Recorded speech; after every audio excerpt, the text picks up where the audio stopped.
Oh, who died? Oh. Oh. SD died. It's exploded. They are still doing rivals. Yeah. So Yes. for this, can I get y'all to roll your 2d6s? Sure. Yeah. No, actually, I don't feel like it.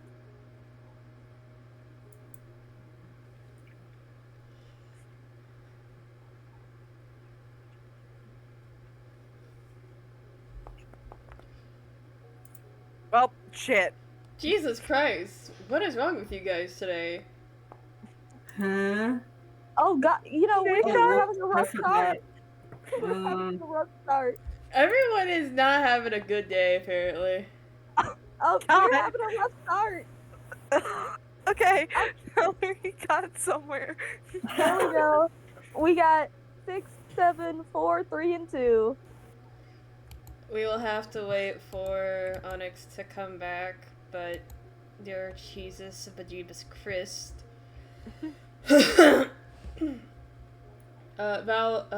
gonna start with Valerie. Valerie! Hello. So, today is the day of. You're not a part of the team of trying to convince Seymour to leave, but you are a team figuring out what this fucking website, what these fucking, investigators are hiding, because. Something ain't right here. Something isn't right here, and I think I can find something pretty interesting. Okay, so I would assume. Is anybody else mildly thrown off by the music? Oh wait, do I have? Okay, I can change it. I just really liked it. It was very calming.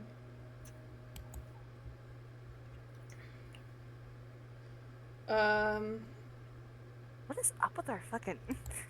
What is up with our fucking rolls today? Jesus. Y'all are bad at this, apparently. They need to warm up. Maybe it's just a warm up. It'll be fine. It'll be fine. Is that better? Anyway. Good work. Hang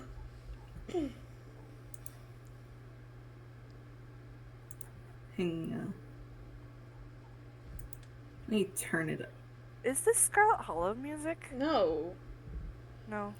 It's Inscription? inscription.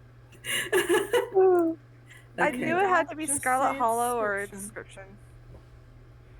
It's Grandpapa's cabin. Yeah. Of course it's Grandpapa.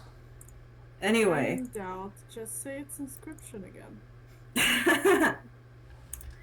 Anyway, Valerie, she's looking up who these guys are. I'm pretty sure she still has the card that Seymour gave her.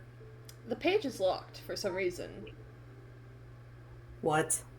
The page is locked. Blink, blink. The page is locked.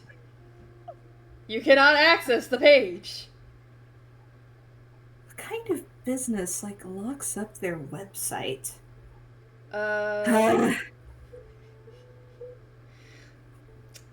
Okay, she's gonna have to do a bit more digging. That's no problem. She does digging all the time. Alright.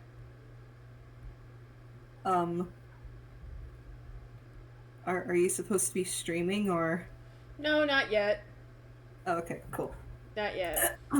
Because she's gonna find the answers the most unconventional place she'd think. Oh my goodness.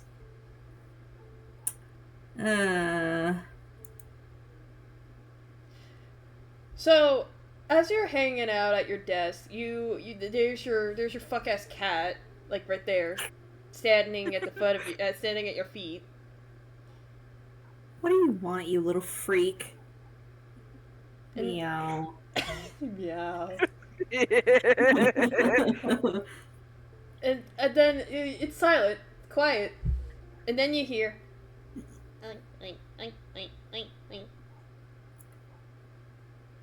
Huh? That is a teacup pig in your house.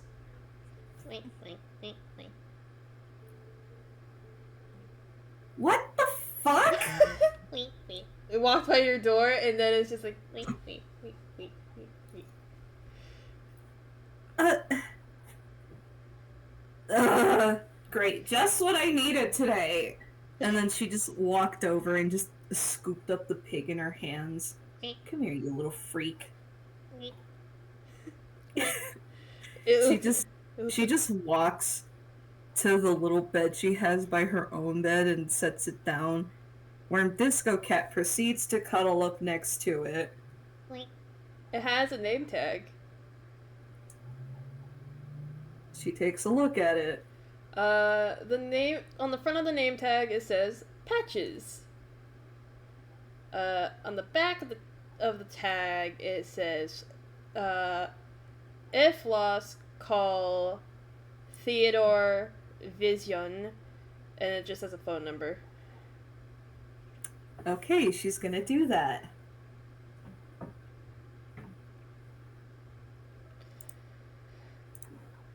It takes a minute, but then just, hello?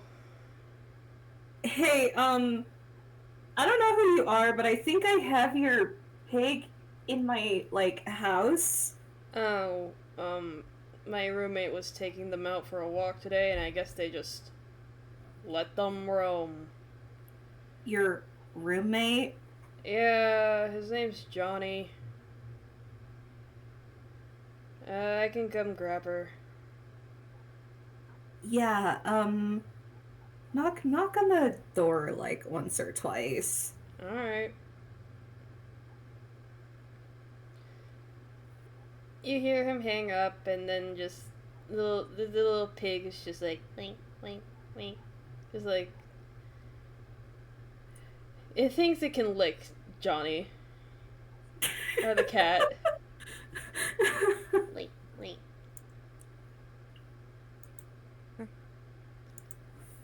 I swear, animals are such freaks sometimes. You hear a knock at your door. Oh, that must be him. Valerie immediately walks over and scoops up the pig once more. Wink. Much to the discontentment of Disco Cat, who immediately starts protesting this. The protesting is real. Valerie, however, proceeds to ignore these protests in favor of walking to the front door and opening it up. In front of you, you see a lanky built guy with these kind of they're obviously injury, electrical burn marks on him. It's nothing much to poke at. He has this really shabby, unkempt hair where only one of his eyes can really make through. Just a oversized cardigan, an oversized flannel, buttoned out or unbuttoned, white tank top, busted up knees on jeans, boots. So, you Theodore? Yeah. Here's your pig, and then she just kind of shoves the pig into his arms. Thanks. Come on, Patches. Wait, wait, wait, wait, wait, wait, wait, wait. My goodness. The baby. A creature. Soon enough, Valerie gets a text from Madeline. Hey, yo, something happened to my website. Can you come over here?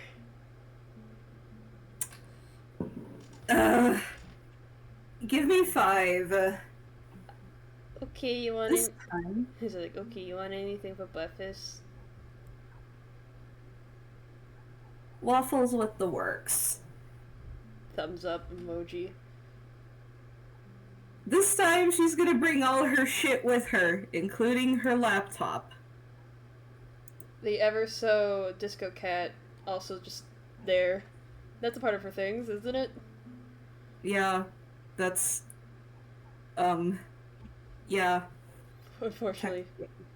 Unfortunately. Fortunately, a part of the things. Uh, next up, you have Ness, and I'm gonna group up Mateo with him because, again, the roommates. So, Dispatched released recently. So, guess who's been playing that goddamn song from the bar fight a lot?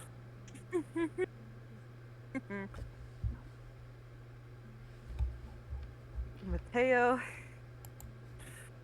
Mateo's so sick of this. Mateo is so fucking sick of this. It is a good song, don't get him wrong. However, it is incredibly annoying whenever she's been playing it on loop. She's just having a nice time. Boogieing, even. So he does the one thing he knows how to do. Put her drawing tablet into the rice? He picks up her drawing tablet. She's having a nice time. Leave her alone. She's making breakfast. Leave her alone. Leave her alone.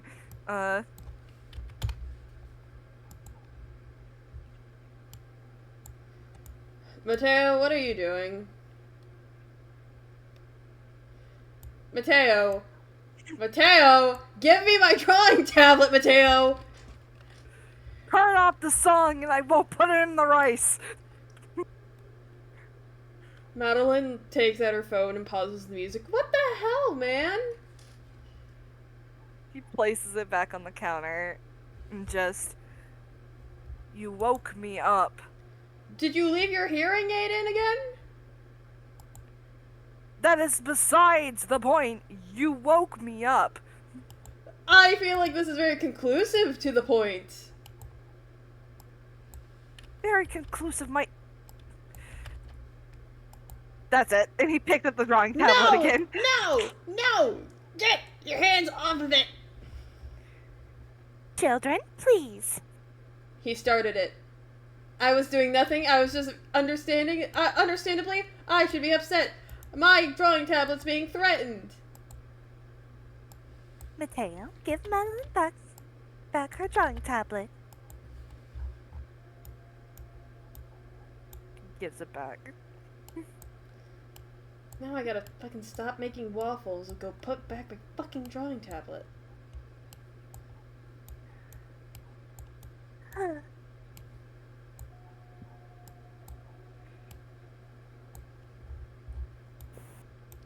Why even are you making these anyway?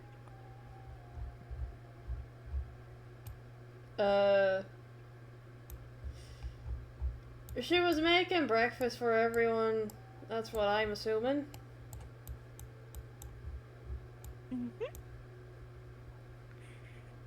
Great. Okay. Alright, so who's getting this today? Fuck it, I'll do it. Beware, you might see him naked out in the kiddie pool. Does he still have the kiddie pool?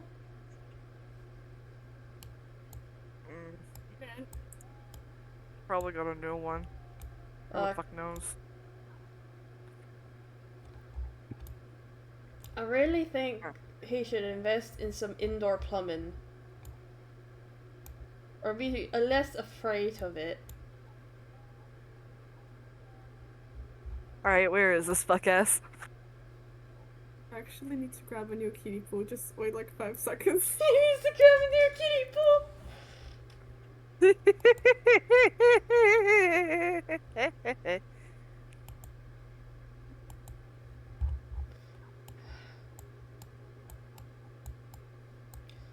So, okay, so Mateo's gone. Back to the kitchen I go.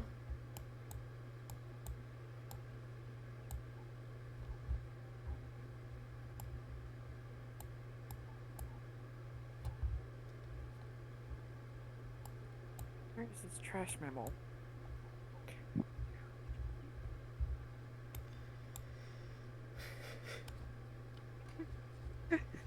Where is You this know what? trash Yeah, mammal? this works.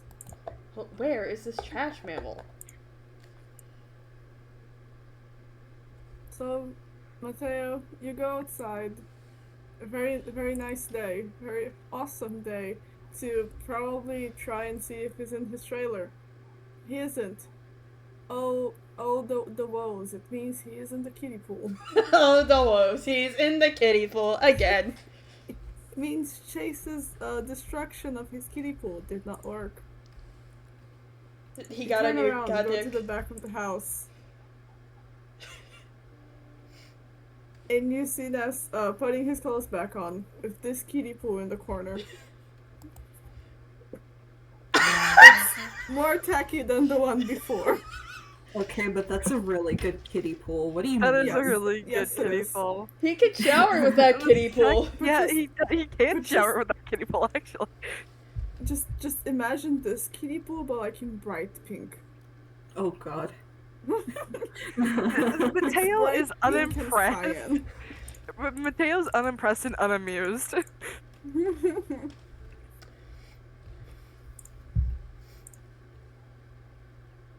That's just. Oh yeah, there's also the birds. The birds are also taking a bath. The It's natural to bird. see the birds, but It's not natural to see Ness still taking a bath out in the fucking wilderness. The crow waves at you. you know what I'm gonna say? I'm just gonna skip past it. Madeline's making breakfast. Ready? Yeah. Yeah, something. Too early, actually. What is it this time? Waffles in the Waffles. works. Waffles in the works. Come on. Alright, nerds, it's your favorite. He points at he's talking to the pigeon. He just starts deflating the pool. The pigeon has left the pool and landed on your head, Mateo. It wishes Yeah. for waffles. Yeah, Mateo has the most unamused look on his face as he passes by Chase and just, it didn't work. What do you mean it didn't work? I mauled got that a kiddie new pool. one. Got a new one. Fuck!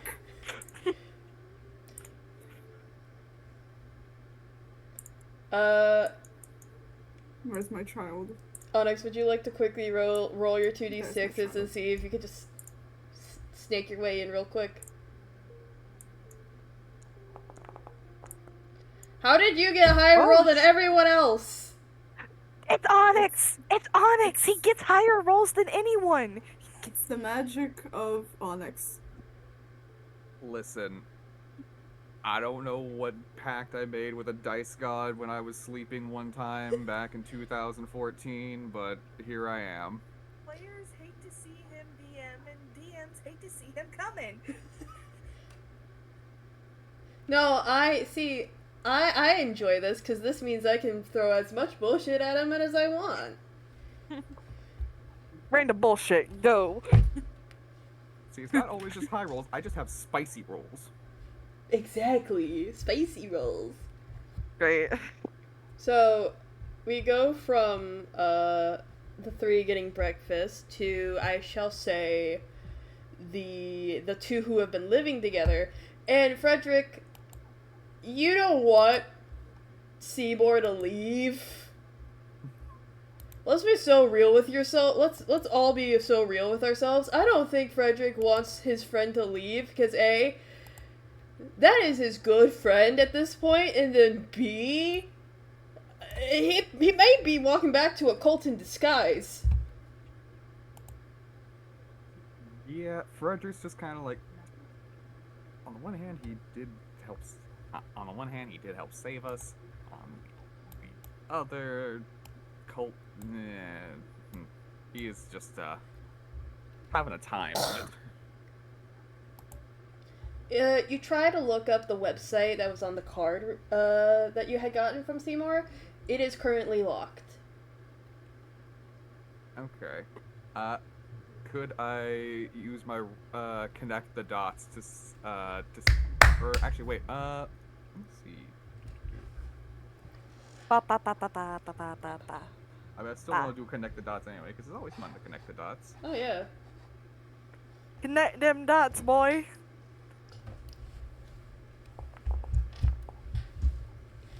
Ah, It's an 8.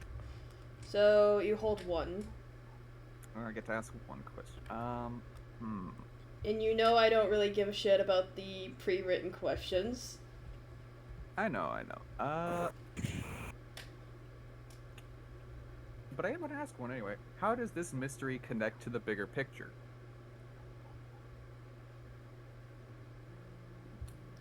Knowledge of deities or otherworldly fictionals will be revealed. Okay. In that case, actually, I know exactly what I want to do next. Frederick is going to hit up someone and ask for assistance, aka I'm going to use my net friends ability. For what purpose? To see if he can find someone who let's go with where the fuck is that list of things there it is. He's gonna ask Daniel, who is very tech savvy and very much an ARG person, to see if they can break through. This is gonna be a high roll because again, the password to this site is in the most unconventional place for it to be. Let's see.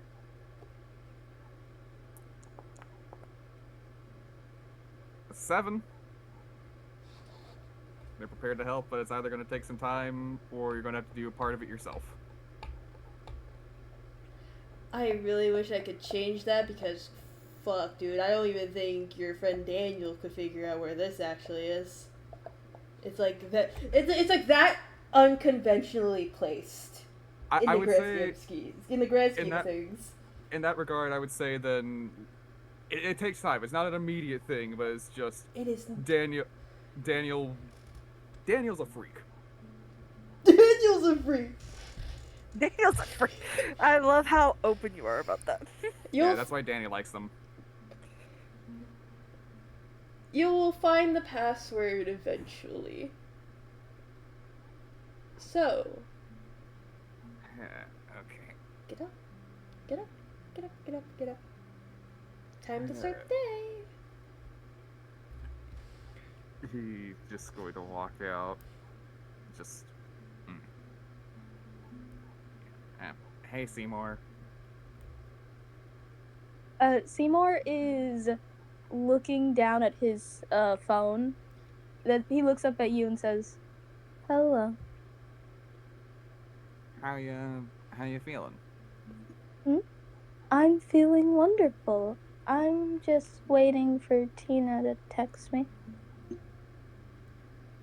Okay. You. About how long does that usually take, or like? Tina is currently busy on another case. Okay. She's busy right now, so whenever she finishes her case, it shouldn't be long. Tina's really good at her job. Okay. Well, hey. Well, you're here, staying here. If you want, you could explore the town some. There's plenty of mysteries around here to go looking around, and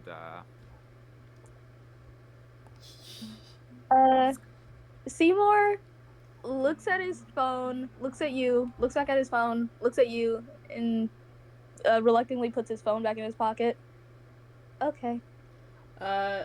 Frederick, you soon get a text message from that lucky bitch. Hi, Madeline.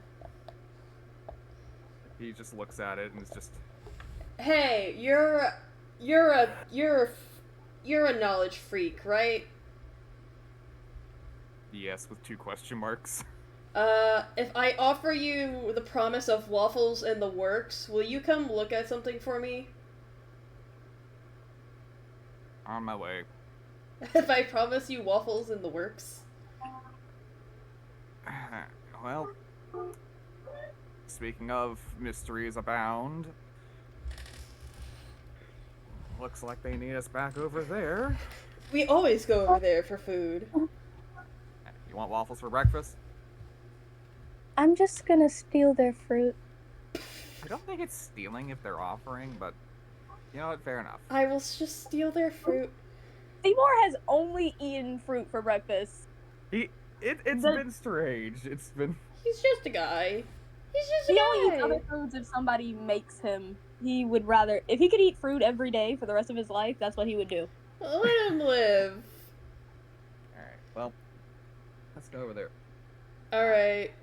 Gamer, are you ready for rigatoni time? Hey, quick question. You know what D&D Tony is? time. What was that I question? love Tony time. I'm asking Seymour. Hey, do you know what D&D is? I'm trying to think. No.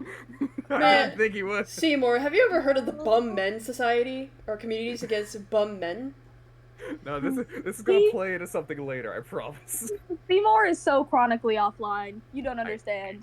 I know. That's what I was hoping for. Oh god. Alright. So, I'm just gonna switch on the overworld map and let y'all get to your places. But, oh wait. You know, everyone's gathered at the fucking house, so don't worry about moving, but, so, dearest Rigatoni, is sitting in his stroller. And he has been sitting in his stroller for 10 minutes. Oh my god. Tony. Rigatoni. Tony sits there and looks at his dearest mama expectingly.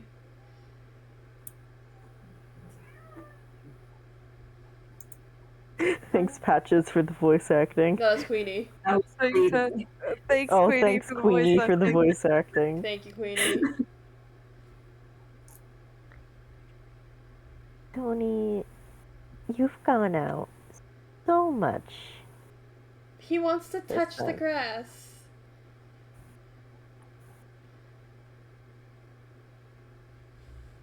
He wants to touch grass.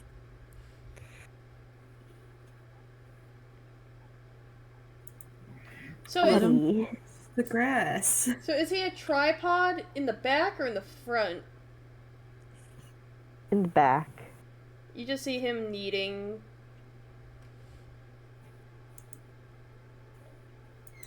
He sits very Oh. politely. He looks at you expectantly.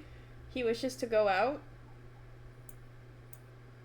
Okay, just because you're being a polite little gentleman. He's so polite. Refined. Refined, sophisticated. Light little man. Idolin, would you like to use your weird powers to see if there is anything cool happening today? Probably with the freaks. Yes. Let me...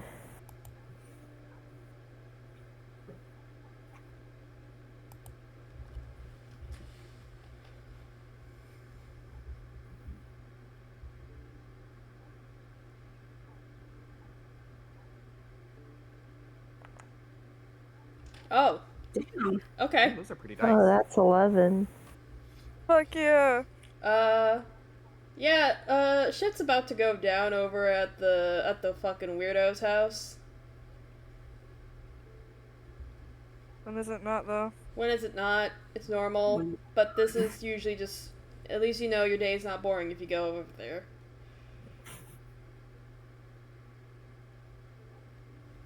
Oh. Let's go see your new buddies. Apparently mine too. Oh, Mr. Honky.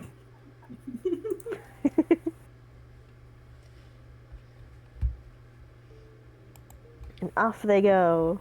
Back at Madeline's house we are. Alright, time to throw people down.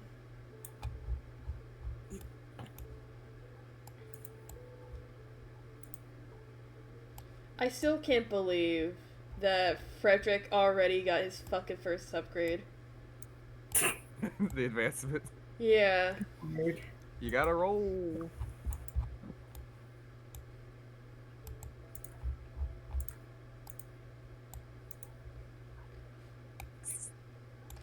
The door is unlocked as people are coming in and out. You see all your other friends have gathered at the front door alongside you guys.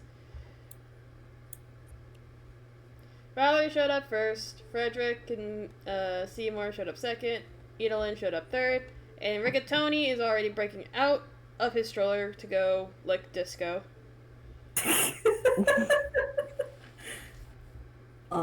Disco is currently being held like a football by Valerie.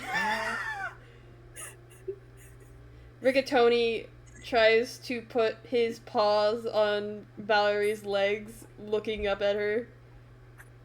She just lifts her leg. It's like she just gives Rigatoni this look. Oh, here's your friend. And then she just lets Mr. Disco plop on down. Yeah, now they're looking at each other. Oh, so. Huh.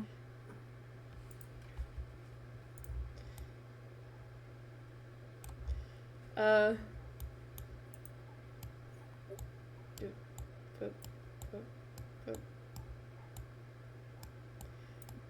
You hear the heavy footsteps come over to the door and open it up. You coming in or what? Yeah. Uh-oh. So, like, the weirdest thing happened today. There What? was this, like, teacup pig that broke into my house and was cuddling up with my cat. Sounds like, What? sounds like a very affectionate teacup pig. Hmm. I- Yeah. Okay, that's weird. Everything in this damn town is weird. Yes, I say it a lot. Why do Honestly, you think I have a cork board? I stopped questioning it when we realized that these, and then she gestures to Navina, Chase, and Miss Steph, are real. Alright, Betty Waffle. Fazbear, you have a corkboard because you're insane. Alright. I am not insane. I was tested. Waffles with the works. Come get it while it's hot. So, you gonna tell me about that text you sent me earlier? Oh yeah, mind putting down your laptop real quick? You know what? She plops it on down and opens it up. Now we get to switch on the stream, and I will give you guys, and I'll give you guys this the link to the site too. Yeah, what was it you needed help with information on? Okay, so, oh, Definitely did click the wrong thing. make sure to join the stream just in case so you can follow along. So, we updated the website, right? So, we have the new episode for Life of a Lesbian Housewife. And it's like all cute and all that stuff, right? Tell me why, whenever I was just making through and going through, I just saw that Faye was like clickable.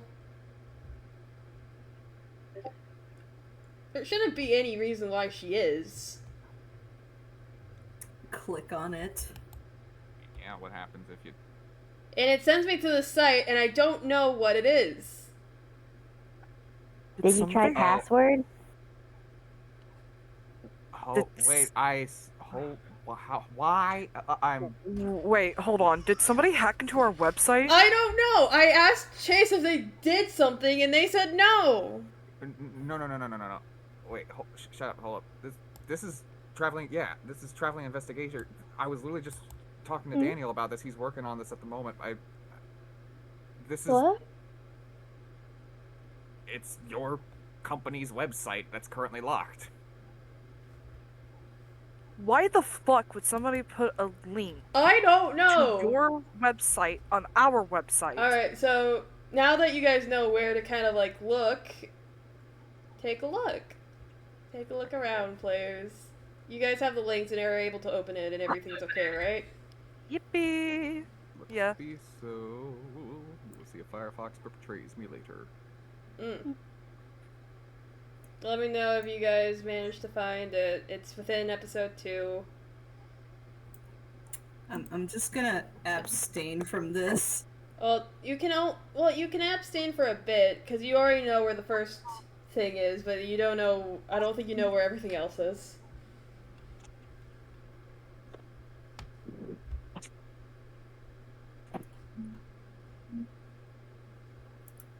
Just let me know when you've discovered it and clicked on it, so I may click on it. I clicked on something. What did you find? I clicked on the mailman. Ah, you clicked on the mailman! Frederick has clicked on the boy. mailman. Oh Man. boy. Click. Who would like to read? Me! Oh, okay. Two people raise their hands. It's Roll. okay, do we it. can take turns. Take 3. Well, Okay. there's 3 paragraphs, so. The face of that old company. He was power, he was grace. Yet for years you have yet to see his face. You want to be like him. You want him to know you. When you find him, you'll be worthy of his power. Like a sacrificial lamb, a gift to divine above. Only, was he truly divinity or like a caged dove? Wait, go up. Yeah, Oh. you. It's down at the bottom. You can read this one. He is the cornerstone of the modern day. He was the boom in the big apple by the eastern bay. He is the current in your power lines, the tick of the clock that tells the time, the tap on your shoulders saying you've got plans, the jump of a toaster with a slice ready for jam.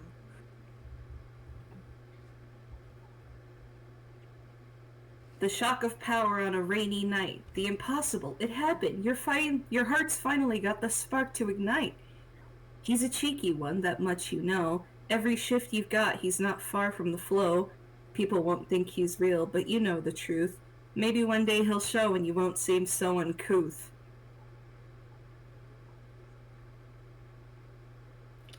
Is this normal for your website? No, it's not! Not at fucking all. Madeline, what the fuck happened? I don't know! Hey, Steffi? Steph? Lovely? You see that Steph had stopped cleaning up and was looking at Valerie's laptop, hands tightly held together. Did your mailman drop letters?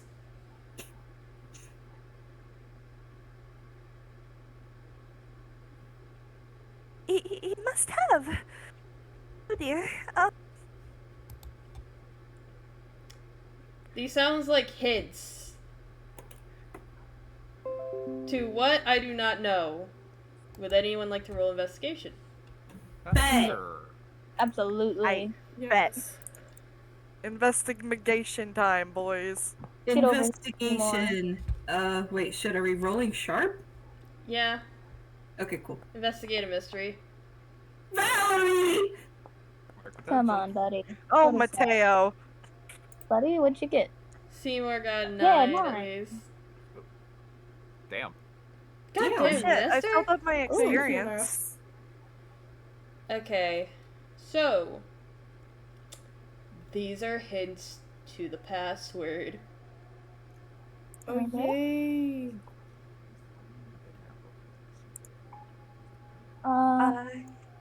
Question, what do I do whenever my experience is all filled up?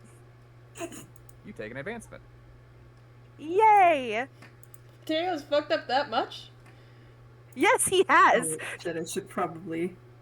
He has fucked up multiple times. Valerie.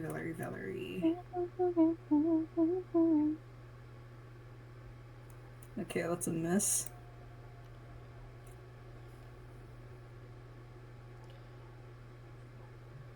Okay, hold on, I gotta look for the advancement page. I feel like at least 2 of you know what this password is, and just to give you just to give you the hint, it's all caps, no spaces. Okay. Okay. Start the disco experience. Hurrah. Hi. 10, 15. You did not just type in penis 15. Wait, can you see what we typed No, in? I typed in pen 15. Penis! God.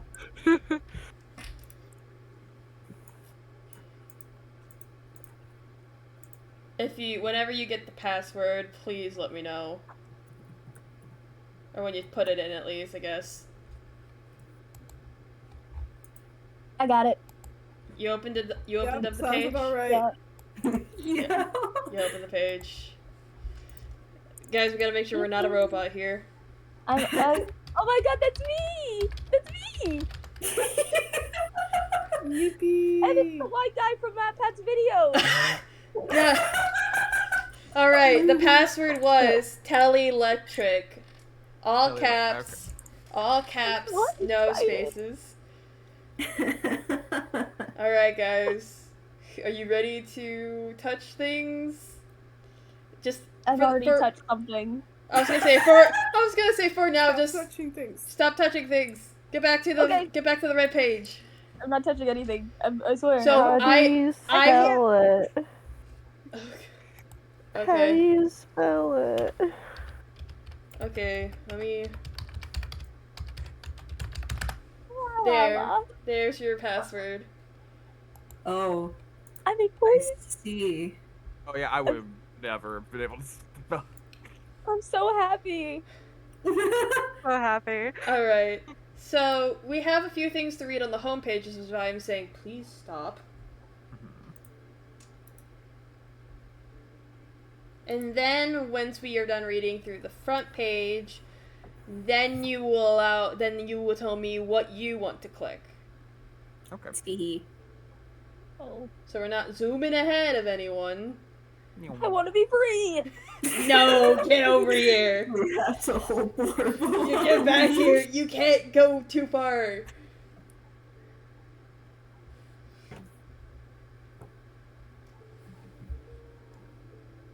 Traveling Investigators, Private Investigations Unit. Our mission. As traveling investigators, our mission is to go wherever the trail leads to uncover clear, honest answers, protecting our clients' safety, reputation, and peace of mind through lawful, meticulous investigation.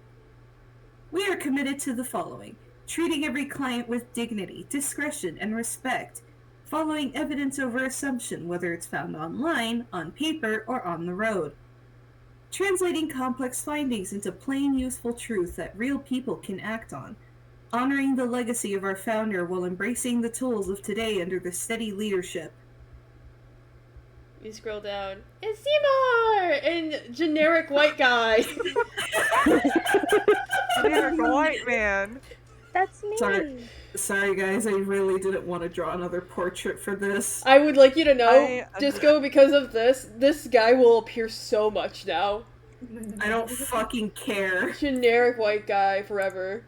Listen, all that drawing took me the fuck out. I'm not complaining, I'm just letting you know generic white guy will be a common occurrence.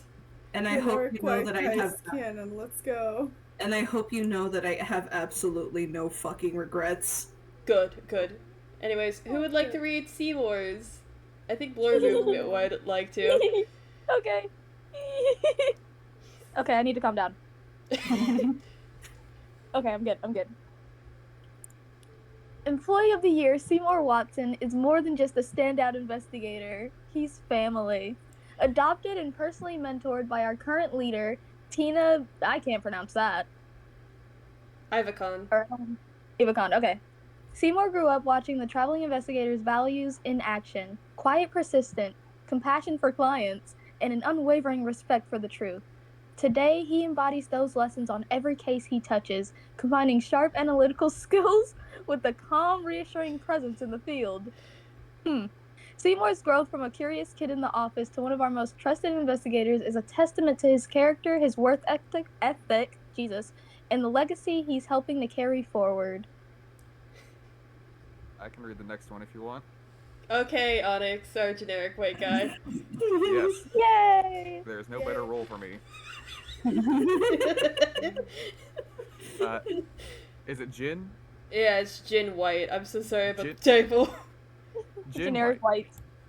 Investigator Jin White is known around traveling investigators as the quiet observer who never misses a detail.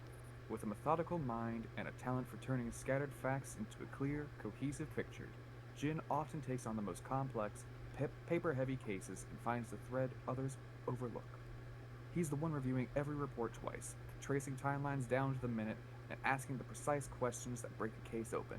Behind his calm, reserved demeanor is a deep sense of responsibility to our clients and to the truth, making him an invaluable member of the team. Generic white guy. Hi, Yeah. Tina. Madeline's squinting a bit like, Jesus Christ, Mateo, this looks like your mom. Seymour, like, when Tina appears on screen, he's just staring so hard. Mateo, this looks like your mom. Does that What, not... just because we have the same No! skin pattern? No, that's not it. Look again. She does kind of look like your mom. I've seen your mom. Elaborate. She looks like his mom. Literally. Hold on, let me pull up a picture. It's about the same, almost. That's a little startling. Yeah, it kind of is. Anyways, who wants to read Tina's paragraph?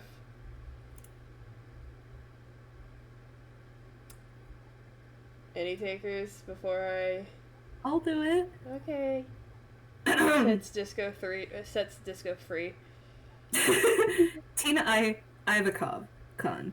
The current head of traveling investigators carries forward the legacy of a small, road-worn detective agency with sharp, modern instincts and a deeply human touch.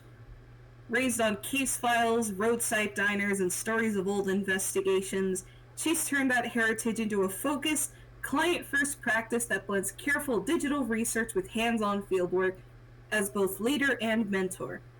Tina is known for her calm presence, clear communication, and unwavering belief that every client deserves the full truth, delivered with respect.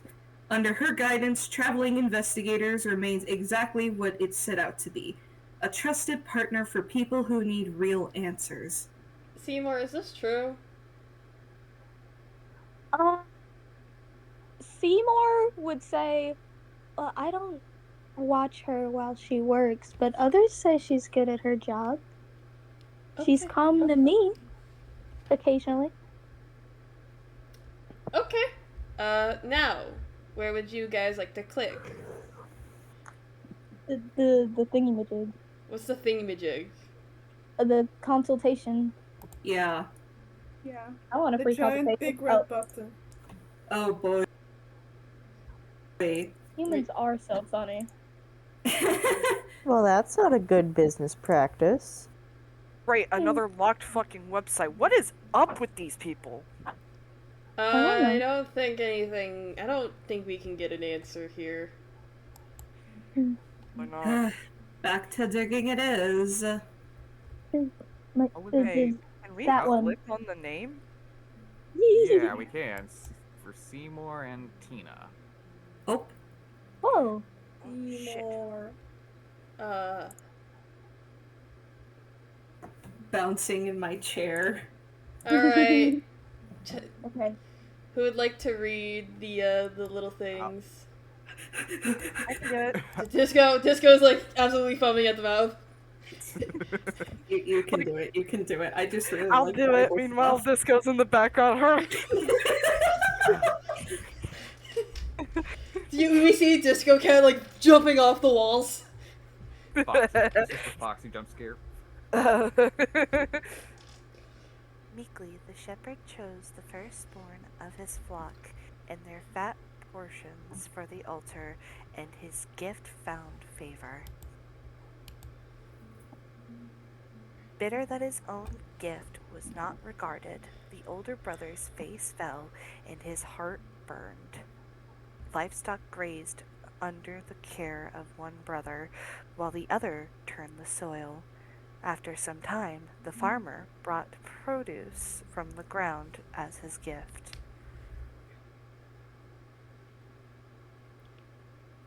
Okay.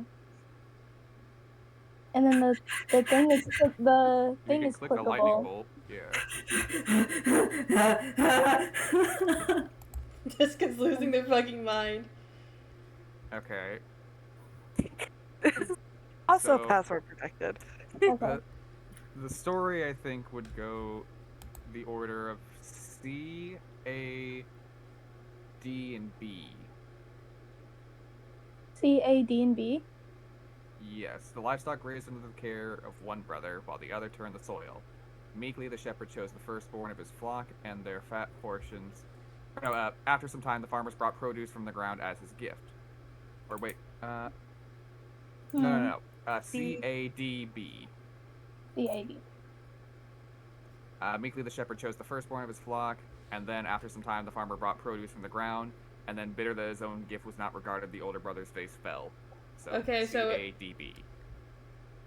No, I think it would be CDAB. Livestock grazed under the care of one brother while the other turned the soil. After some time, the farmer brought produce from the ground as his gift. Meekly, the shepherd chose the firstborn of his flock and their fat portions for the altar, and this gift found favor. Bitter that his own gift was not regarded, the brother's face fell and his heart burned. Now, out of all this, what could you possibly do to get a password out of these sentences?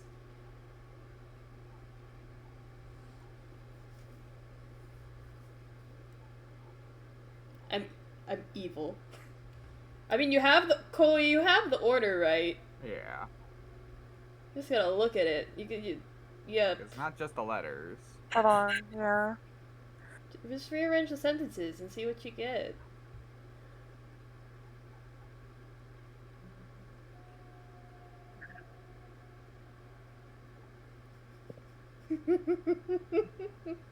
I'm gonna kill you, Izzy.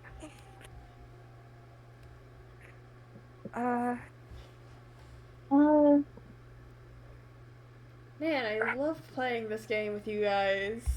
It can't be the first word of the sentence, or the first letter of the sentence, right? I'll try it.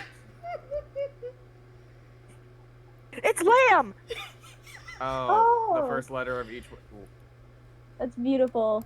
I love that. Alright. Whoa. You? Oh shit. So you have 3 things you get to look at. Yippee! Let's. I Start guess from the we can go beginning. down. Yeah, In order. in order. Yippee! Alright. Whoa. Oh. I'm concerned. I'm very concerned. Alright. Come here, Disco. I'm plopping you down. Go do a crime. Go, do a crime. Ugh. Okay.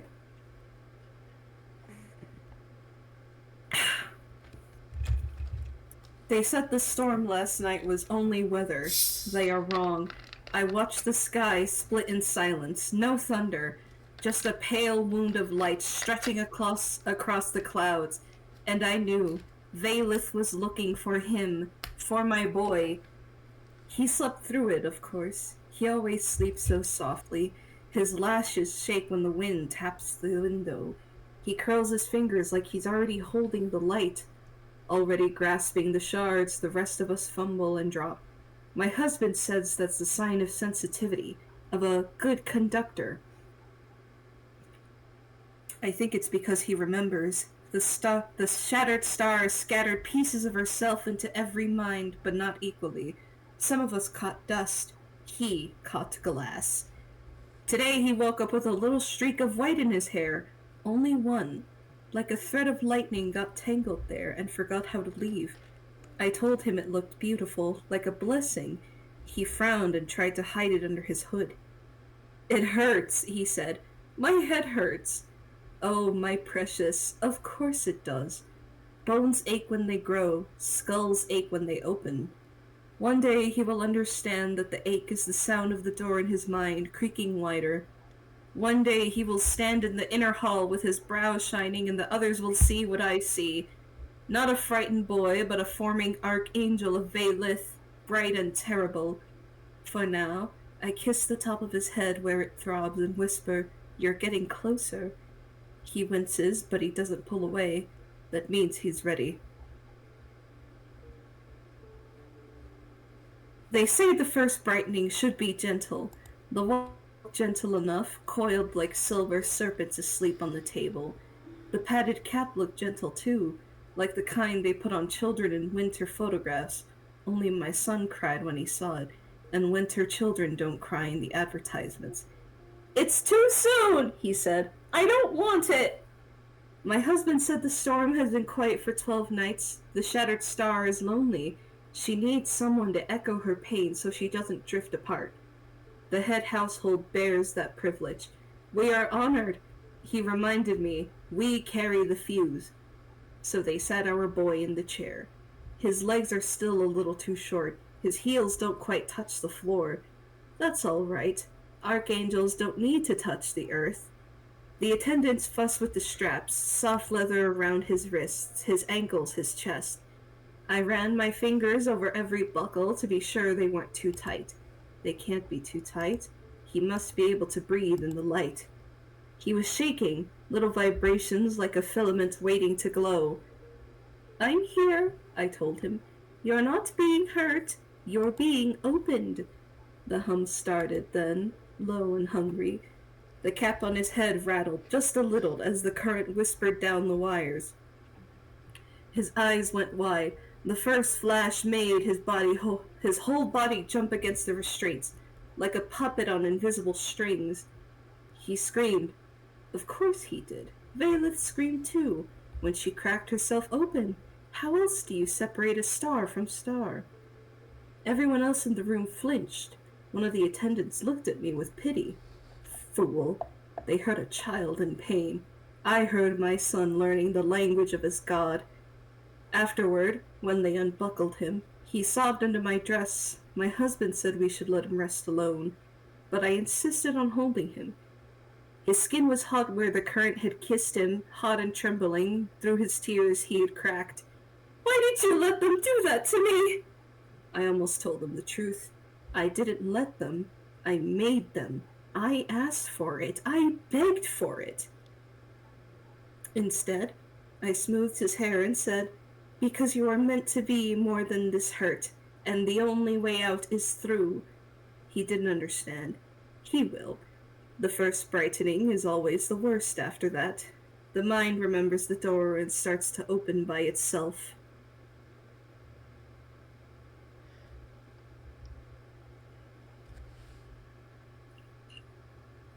There was an envelope on the gate this morning.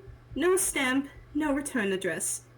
Just our family name in block letters that look like they were carved, not written. Watson. The others were nervous about opening it. As if paper could bite, my husband slit it clean with his pocket knife, and we read it at the kitchen table while my boy sat at the far end, pushing his cereal around like it might electrocute him. "Dear Mr. and Mrs. Watson," it began, so polite, so venomous. "They call themselves the Traveling Investigators." What a ridiculous title, as if truth is something you can pack in a suitcase and wheel up our driveway. They wrote about our son. They wrote that there have been reports of irregular bruising and behavioral distress. They wrote that multiple resources have seen him escorted to a locked building at night. They wrote that anonymous concerns have been raised about repeated non-medical use of electrical apparatus. Such ugly words for holy things. They pretended to be kind. They said they only want to ensure Seymour's safety and well-being. They asked us to consider an independent assessment and voluntarily suspend any unusual religious practices involving the child. They even underlined voluntarily, as if that matters. My husband swore under his breath. One of the elders muttered about spies, busybodies, heretics. I looked at the end of the letter, at the name signed in sharp ink. Tina Ivanok, director. A woman. Of course it's a woman. Only a woman would try to steal a child by pretending concern, the way a fox pretends to be a mother to chickens. I folded the letter very carefully and slid it into my apron.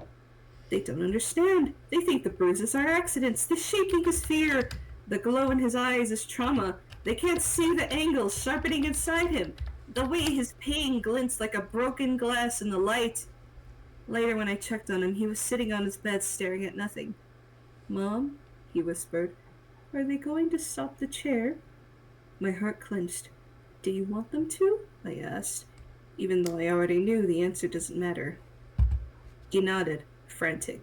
Please, I'll be good. I'll pray. I'll do anything. Just no more, please. The investigators would call that a plea for rescue. I call it proof. He's still too attached to this small, dim world. Of course he wants to stay. Cocoon things always resist the split. We won't let strangers decide your fate, I told him, stroking the white streak in his hair. Vaylith chose you, not them. He didn't look comforted. That's all right. Seeds don't look like flowers either. Can we kill these parrots? Because Code's crazy. Oh yeah, no, I. Send them to the Beatrice Factory. I'm grinning from ear to ear. I am so happy. You're amazing. Oh my goodness. What? Let's keep going. Next letter, not next letter, but Next page. Then the next letter came by post. Official envelope this time, with a neat printed logo, a compass and an eye. Traveling investigators in crisp serif letters. They are trying so hard to look respectable. It's adorable, in a pathetic, blasphemous way. This one was thicker. We sat in the ritual hall to read it, under the mural of Vaylith's shattered body. It felt appropriate. They listed things. Dates they claimed our son missed school. A teacher's note about him zoning out, complaining of headaches, expressing fear of a bright room. A neighbor who observed strange vans arriving late at night.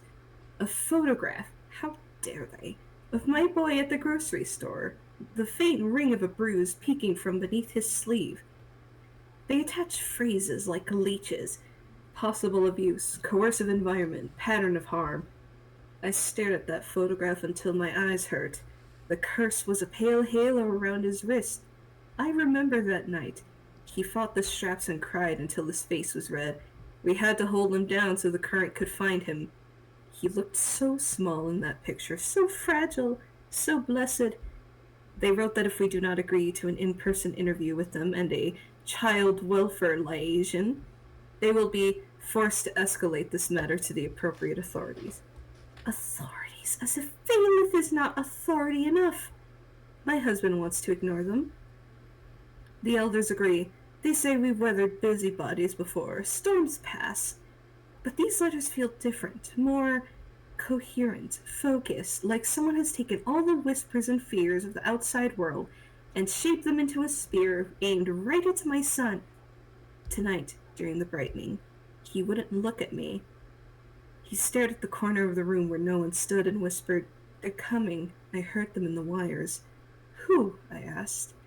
"The ones with the questions," he breathed. "They're loud, they're wrong, they want to cut the cords." He means the investigators. Somehow he sensed them sniffing at the edges of our sanctuary, pressing their noses against the invisible glass. See? Even in his distress, he understands on some level. Their arrival is not a threat. Their arrival is a threat, not a rescue. I won't let them take you, I promised, as the machine began to hum. He flinched at the sound, and I, shamefully thrilled to it, because every brightening now feels like we are racing them. Their letters pile up, our rituals intensify. Who will reach him first? Today's envelope was hand-delivered. One of the younger acolytes found it wedged between the front doors and the frame before dawn, as if someone had tried to slip it in without being seen. There was a business card clipped to the front. Traveling Investigators, Regional Office, and smaller, T. Ivanok, Lead Investigator.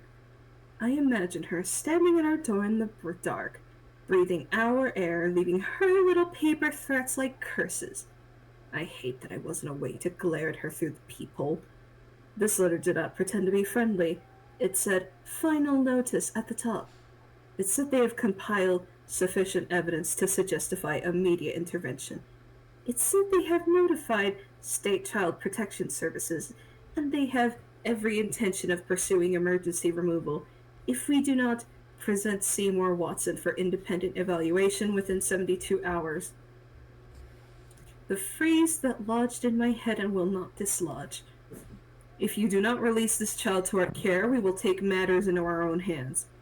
As if he is a prisoner, as if we are wardens, as if the chair is a cell and not an altar. My husband wanted to burn the letter. I snatched it from his hands before he could, smoothing the singed corner where the candle caught it. You should be grateful, I told him. If they come, it proves we were right. No one attacks what isn't powerful. He stared at me, tired and angry. They'll take him, Luma, he said. They'll take our boy. They'll lock us up. Don't you care? Of course I care. I care so much it feels like my ribs are going to split. But I can't say that. If I let myself feel only as a mother, I will crumple. I must feel as a believer. If they manage to take him, I said instead, Valeth will get him back. One way or another. Light leaks through any crack. He didn't like that answer. The elders are preparing contingency plans. They talk of lawyers, of hiding him, of sending him to a safe house. Cowards. Moving him away from the ritual hall now would be like digging up a seed halfway through sprouting.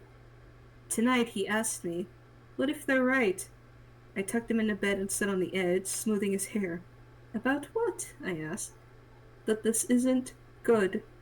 His voice was so small I almost didn't hear it.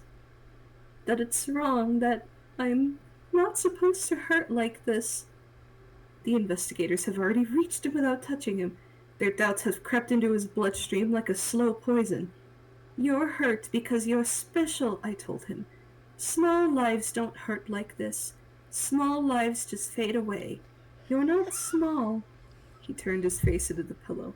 I want to be small, he said. I left before he could see me cry.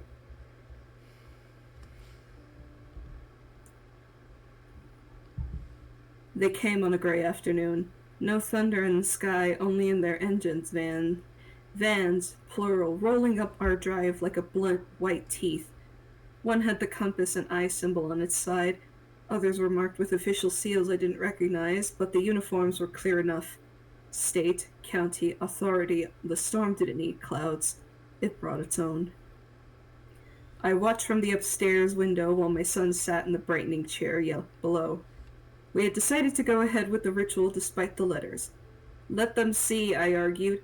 Let them witness his glory and try to name it abuse. Their words will shrivel in their mouths. When the van stopped, people spilled out in purposeful lines. Investigators with clipboards, officers with holsters, a woman in a neat blazer and tight ponytail. I knew her at once, though I'd never seen her before. Tina Ivanok. She didn't look like a fox. She looked annoyingly ordinary. They made me hate her more. They didn't knock, they pounded. And then they were inside, and then there were voices everywhere. Search warrant, and child welfare, and where's Seymour Watson?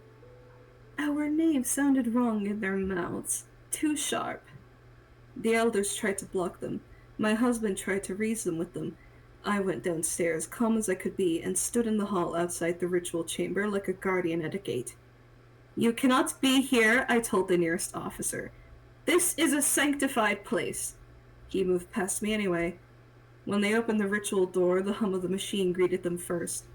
My boy was mid-brightening, the cap on his head, the straps across his chest, the faint tremor in his fingers. Everything suddenly obscene under their harsh fluorescent gaze. He looked up, when the door burst open, pupils blown wide. He saw me. He saw them. He started to cry. "Get that thing off of him!" someone shouted. Hands were everywhere, on the switch, on the cords, on the buckles. The machine whined down, robbed of its purpose. The room felt wrong without its song. A woman rushed to his side, her, Tina. She touched his arm, soft with concern. "Hey, sweetheart," she murmured. "You're okay, we've got you." He leaned toward her. He leaned away from me. I don't entirely remember what happened next. There were papers waved in our faces, words like custody and seizure of records and emergency protective order. They marched through our halls, opening doors, photographing our altars, taking boxes of notes we've kept on every ritual, every brightening, every blessed tremor. Hostile takeover, they called it. Later, they seized control of the premises pending investigation. They posted notices at our gates, they changed locks, they put our whole shining work behind yellow tape like it was a crime scene instead of a sacred site. The traveling investigators moved in, not as residents but as conquerors. They set up in my husband's office, spread our documents out under fluorescent lamps, asked questions as if questions could possibly hold the same weight as revelation. Through all of it, they did not bring my son back to me. I saw him once more, though. He was in the back of one of the vans, wrapped in a blanket, an oxygen mask forgotten at his side. There were faint red marks around his wrists where the straps had been. Tina sat beside him, talking quietly. He was listening. Our eyes met through the glass. For a heartbeat, I thought he would reach for me. Instead, he pressed his palm weakly to the window. I pressed mine to the other side. "Don't worry," I mouthed. "They can't keep you from her." He didn't react.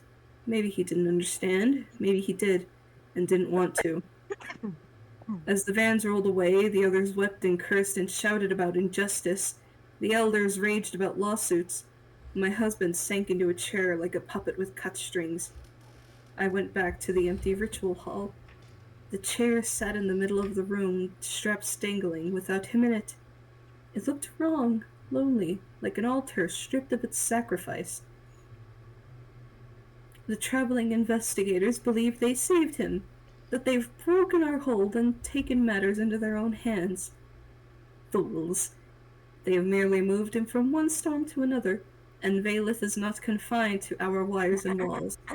She rides every current, she lives in every filament. They have placed him in a world full of lights and screens and humming machines. He already knows how to listen in the wires. They think they seized control today. I know better. This is just another crack, another angle, sharpening.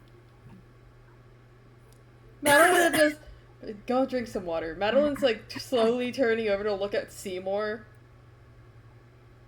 Seymour is staring at the document, face empty. And he says, my mother was, is, never mind. Frederick's just gonna put a hand on his back gently, just... He flinches. Ooh. Sorry. Huh? No, it's... Okay, Seymour, he looks down for a second, he closes his eyes.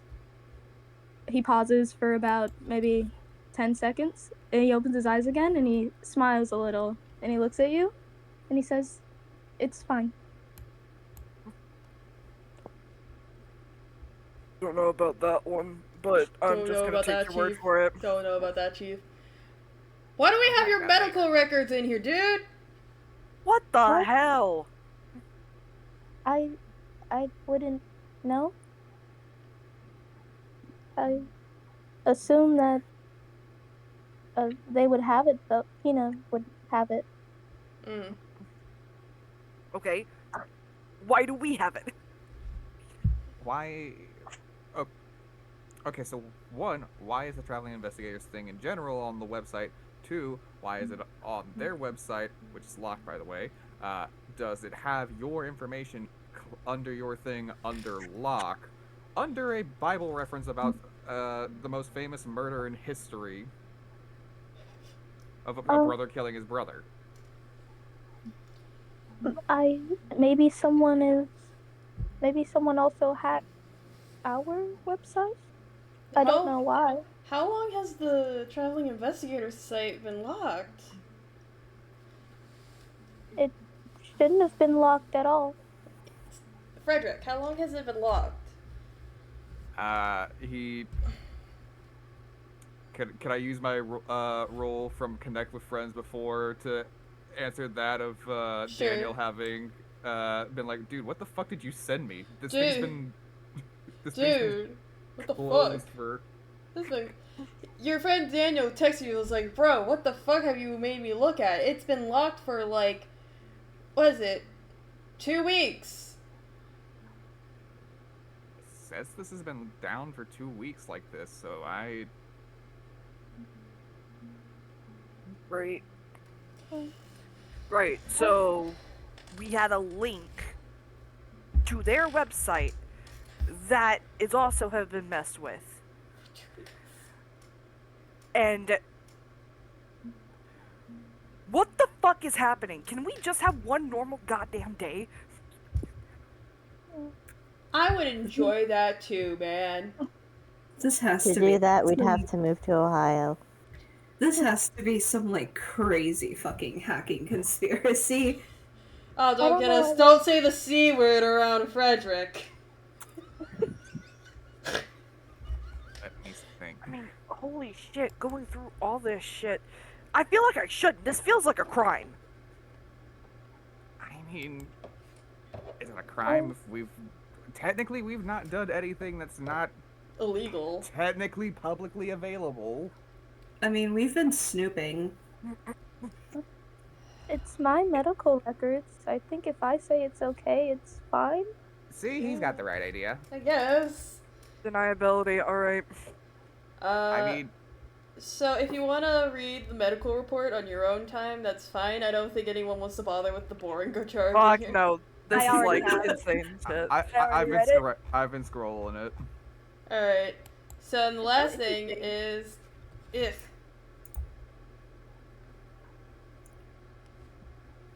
Reminder to self, our new login word is that wild mix of thunder, rain, and chaos I love watching roll over in the parking lot. GW. Generic Oh white guy. Oh my god, Okay, bro, hold on, you wait. cannot be fucking You with me. Do you What have a the- cat? Hmm? Do you have like a company cat? I don't think so. Okay. What the fuck I don't know. is... Why couldn't you just have written down the password? Why did it have to be... You know what, I give up. That's I just don't know. how he is. He does look like he'd do that. Jin is Yeah, he does always look like he'd doing do stuff that. like that in the office. Alright, we clicking on Tina next. Yes. Oh shit. Give me a second. I gotta fucking grab up the website again because Oh. I exit out like a dumbass. Oh, Oh god. Woo. Oh Jesus Christ. cracking my fingers. Alright. Oh shit. That includes. Okay. Blink, blink. Be free. Oh, I know The this first one. I I know this one.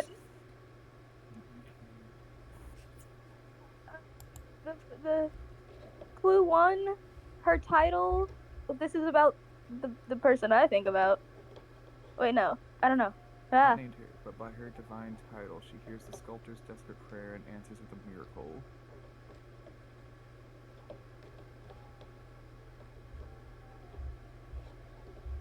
and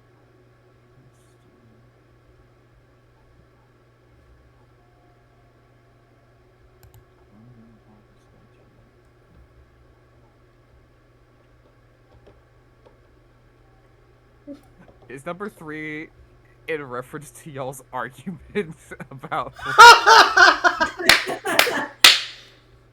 Oh my god. It's called a gallery. It's a gallery. Okay, I thought so. I figured that was my answer, but it was like, Is that why y'all were having that discussion? Hold on, let me write this. No. Yeah. No, but it probably did spark from the fact that they argue about it constantly. How many are there? 6? 7. Oh, 7. Okay. Okay, let me take out a writing utensil here real quick. Where is my...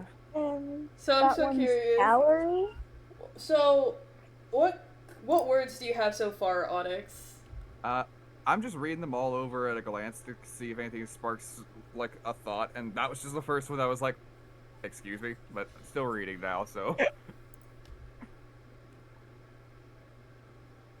God, why do these 4 sounds like it could be creator. Why do these gods have to have so many titles, man? Disco, I think you're thinking a little too hard on the titles thing. It's like, if it's not their name, what do you usually refer to them as? I was gonna guess goddess. Thank you. Okay, yeah. Cool. Izzy, I am overthinker supreme. I know you are. You know this. This makes it so much funnier. I hate you. Do we have... Okay, so put... Are you gonna change that? Are you gonna edit that to say, Oh, I've got it open edited on my thing Okay. at the moment. Yeah. I'm writing it down.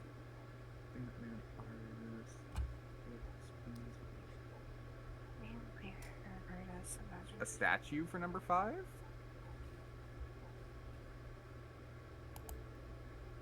Beloved by Granite? Granite? For number 2? Yeah. No. That's when I was stuck on. Many years later, artists imagined his work carved not from ivory, but a pale veined stone below. Wait. Pale veined stone. Marble? Thank you. Nice. Okay, well,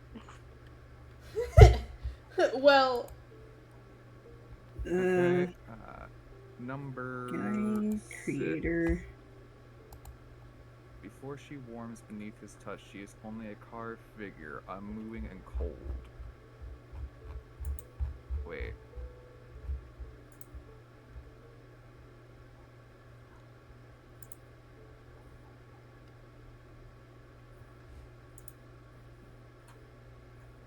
And then 7, the later versions of Tale. I don't know this story. Is number 4 creator? That was my guess Yes. for number 4. Okay. Okay. Number Awesome. 5, I'm unsure of, but I figured if it's the 4. first letter, I was thinking either statue or whatchamacallit. well, I mean, statue is one of the clues. You just... Which one? Then I'm going. It's for number 5 or number 6. It could fit either. It feels like. I think it's for 6. number 5. Or 6? Yeah, it's for Is it 6. 6? 6 is the one that Okay. felt like more. It was just 5 made me think of it, but so now I'm Yeah. stuck on what number 5 is. Oh. Thing made by an artist, the work that springs from imagination into chisel and stone. My first thought was art, but I was like, chisel and stone. Statue?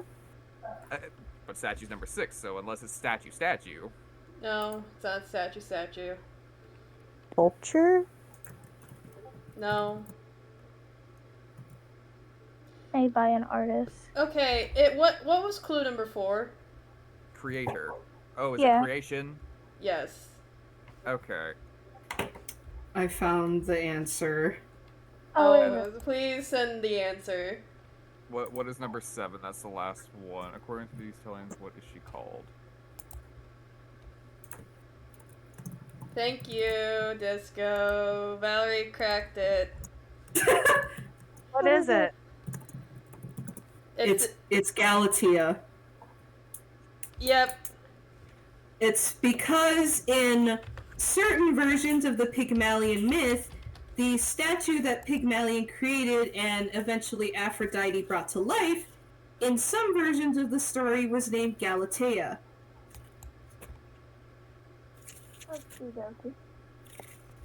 And we Let me in. Oh boy. Tina's reports.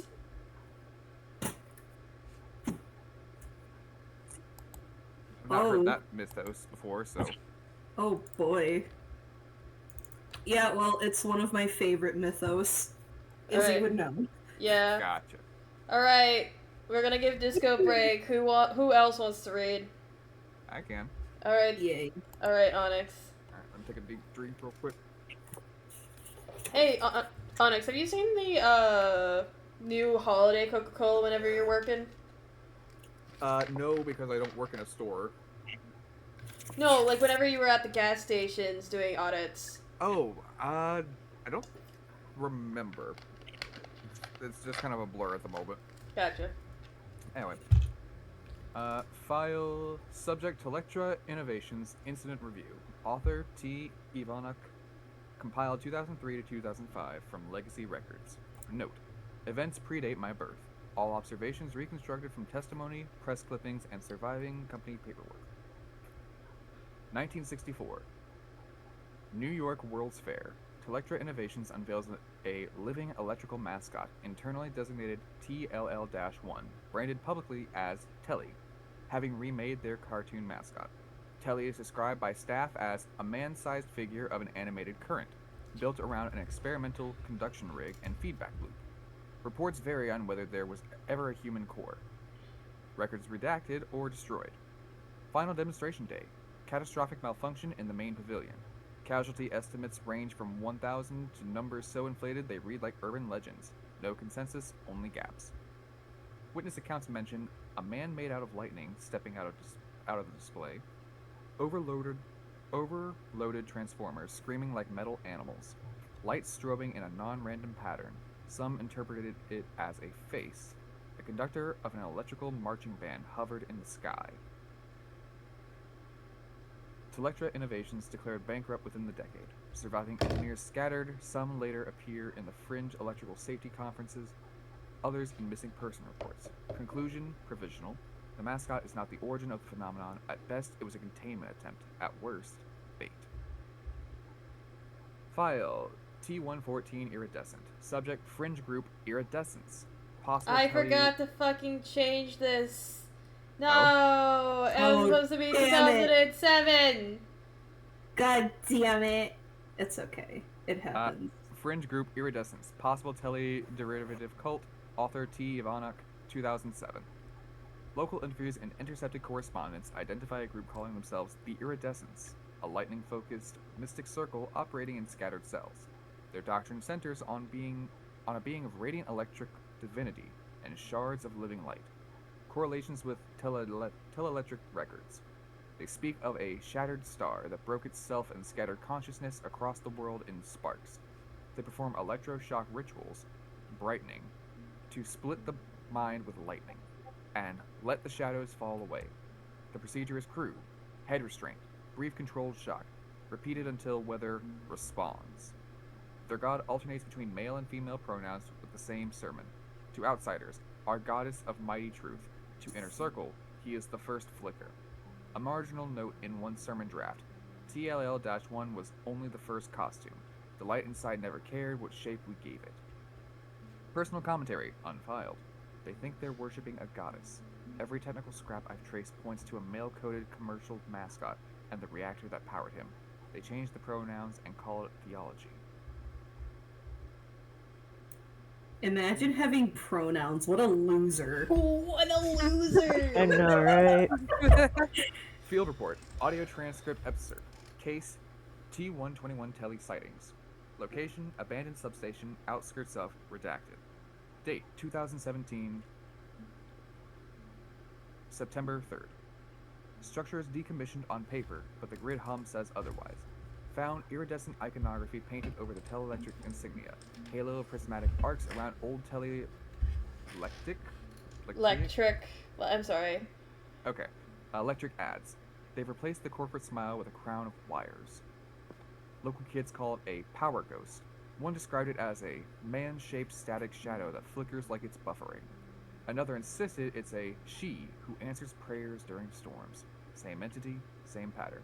Masculine silhouette, feminine devotional language. There's a line in my notes from years back. The god doesn't care what they call it, only that they keep feeding it voltage. Still true. Case log, internal memo. Case ID TI-23, God's Little Brother. Arthur T.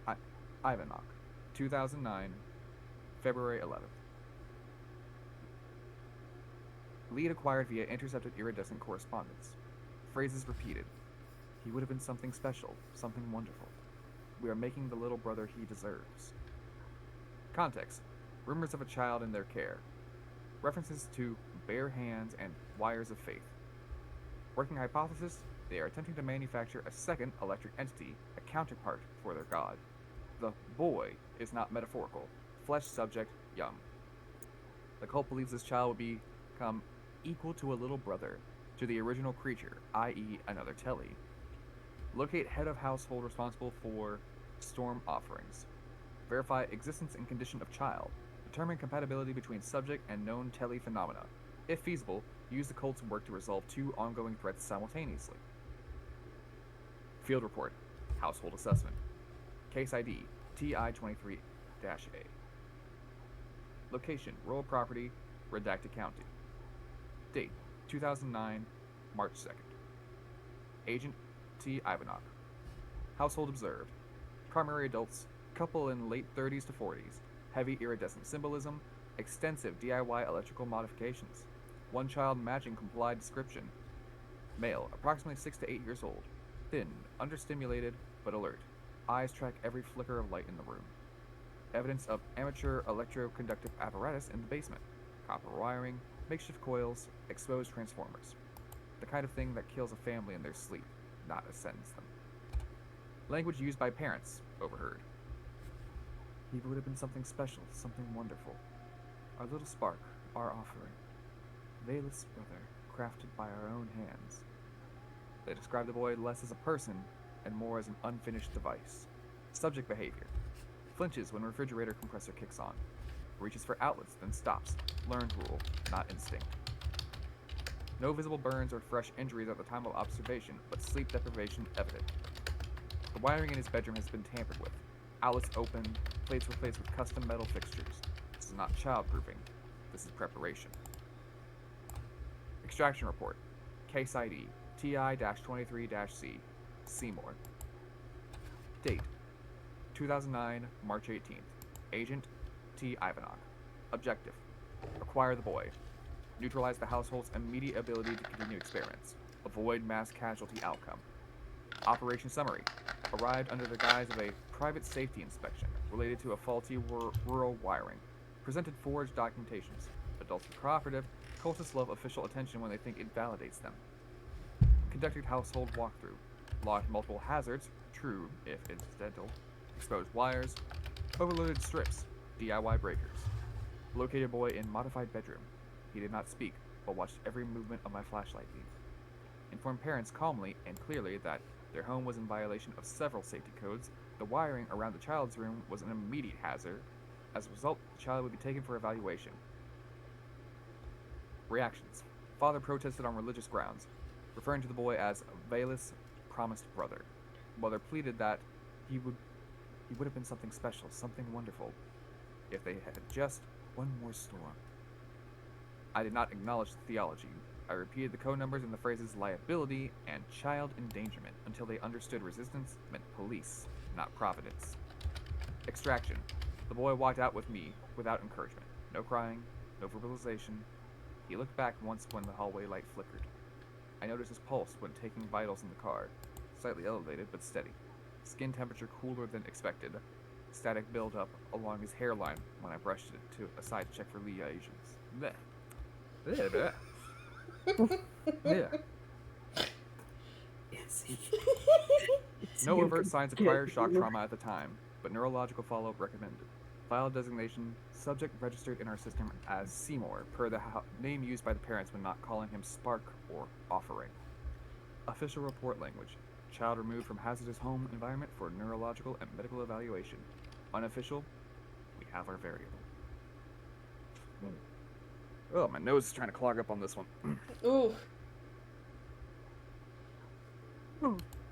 Lab intake note. Traveling Investigators HQ. Case ID TI-23-D. Seymour. Initial tests. Author T. Ivanov. 2009, March 19th. The cult believed they were building a little brother for their lightning god. They were, in practice, stress testing a human nervous system against a phenomenon they didn't understand. That's reckless. It's also useful. Ordered. Full neurological imagining. EEG under controlled synthetic storm stimulus. Baseline cardiology. EM field interaction test. Low exposure, incremental. Rationale, plain. If the boy can contain telly, if his nervous system has adapted to low-level chronic electrical interference, then we can consider controlled contact scenarios. If he cannot, we will at least have taken one vulnerable body off their altar and removed a key tool from the iridescence attempts to reproduce the 1964 failure in miniature. Outcome metrics. Either way, the cult loses their experiment. Either way, we close in on understanding the creature they've turned into a goddess, and we still insist on calling it by its first commercial name. They think I rescued him. I removed a component from a dangerous circuit. What he becomes after is between him and whatever's left of the light. Madeline's slowly turning to look at Seymour, concerned. What Buddy, the do you need a hug? fuck, dude? Seymour So, is. Oh, wait, you can read that. Sorry. apologies, I accidentally clicked off, so give me a second. But Seymour is just standing there. He's looking at the ground. Do you need a hug, buddy? Don't forget, Seymour is no longer responding. Oh. No. Don't forget, pair that crashing sky with the one thing that cuts through the dark in every hallway after hours. It hums softly above your head. What the fuck are you on, Jin? Oh my god, Jin is on Jin. He was drunk when he wrote these. Alright, guys, we get to go look at the different pages now! Yep, fucking Yippee! Where do you want to go? Everyone's, Where do you want to go? everyone's just gonna sit Seymour down and stack cats on him. He needs it. Alright. I guess first up is locations. I was about to say, how the fuck does a traveling agency have locations? Oh, wait, did I What? not? Oh, wait, hold on. Why is the link not working? Fuck! Oh no. I thought that was a part of the thing. Oh no. Hold on. Wait, let's go look at somewhere else. Let's look at somewhere else, guys. Contacts, I guess. Oh, okay. You guys like really need to up your security. What? For this. Just focus on the kitties. Focus on the kitties. Look at their stupid little faces. Meow. Okay. That thing meows like a man. Seymour is They have shaking. soft little toe beans. Look at that. Was Tina lying to me? We don't know exactly yet. I have no fucking... This is insane. They made a god out of a fucking awful tragedy? That's That's pretty fucked. yeah, I think they did. Went from a cult to becoming a tool for something that was investigating the said god of the cult. They live. Alright, hold on. Let me just... Okay, refresh. And locations. Now we can click on it. Yippee! Izzy, when I get you, when I fucking get you, when I fucking get you! Identity theft is not a joke. Identity theft is not a joke, guys. When I fucking get you, when I fucking get you. Choose one letter from each number in order to spell a single word that means truly marvelous. I swear. Okay, get to counting. Is it extraordinary? Just look at your No. phone. Look at your phone Ooh. things. Oh, it's okay. It's fucking.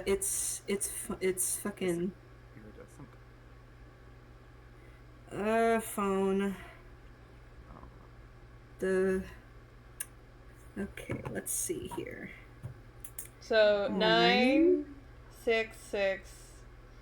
966 three 337 385. 385. You cheeky motherfucker. I'm gonna What get is you for it? this. I don't have What a is phone it? thing up, so Hang on, I'm still figuring this out. Cause when you okay, so you know how like on old flip yeah, phones you only had like the the numbers. That's what I figured Yeah. y'all were talking yeah. about. Okay, let's see. N-N-O. W-O.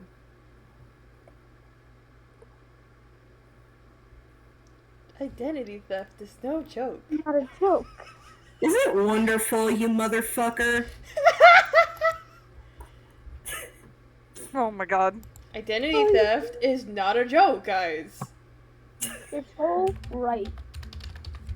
It's wonderful, isn't it, you piece of shit? Identity theft is not a joke. It is. Yippee! Lending a spark to faith. It's Oh, it's that's a paper. Oh, brother. Also, why the fuck is he? I'm willing to bet you that next sticky note's also going to be him.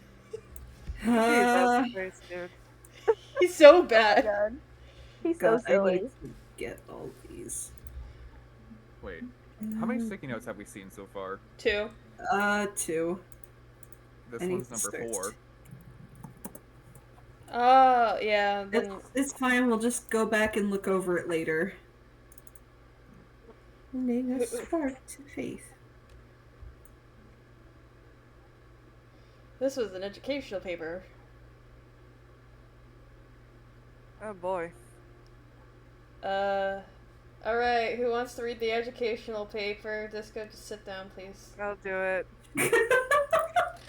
Okay. I'll do it. Lending a spark to faith.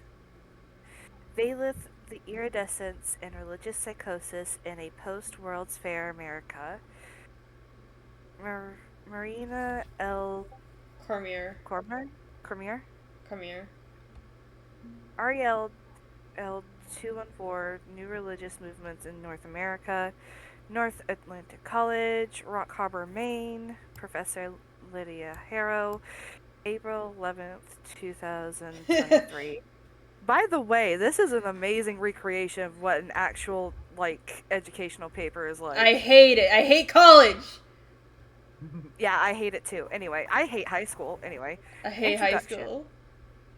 In the small coastal town of Breakwater, Maine, a handful of faded telephone poles still bear rusted metal tags with the long-defunct logo of Telectrica Innovations, an optimistic lightning bolt wrapped around the words, "Lending a Spark to Life." For most residents, these tags are historical curiosities, remnants of a mid-century corporate dream that ended in the horror of the 1964 New York World's Fair disaster. For a small religious community on the outskirts of town, however, those tags are relics of something sacred. This paper argues that the iridescence of local new religious movements in Breakwater represent a case study in how large-scale technological catastrophe can participate what I call industrial religious psychosis, a collective reworking of corporate symbols and traumatic memory into living theology. Their deity, Veileth, is visually and narratively indebted to Teletrica's former mascot, Telelectric, a jaunty man from everywhere, made of living electricity, yet the cult has remade this figure as a feminized, haloed saint in a red dress. Hey, is like anybody else getting deja vu here?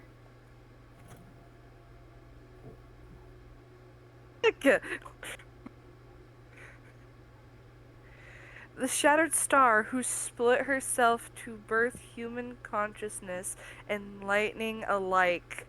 Oh my god. This is what they meant. Drawing on existing documentation of Teletrica's media, local oral history about the World's Fair tragedy, and my own interviews and observations with iridescent members, I examine how catastrophic events can fracture the boundary between marketing and mythicism.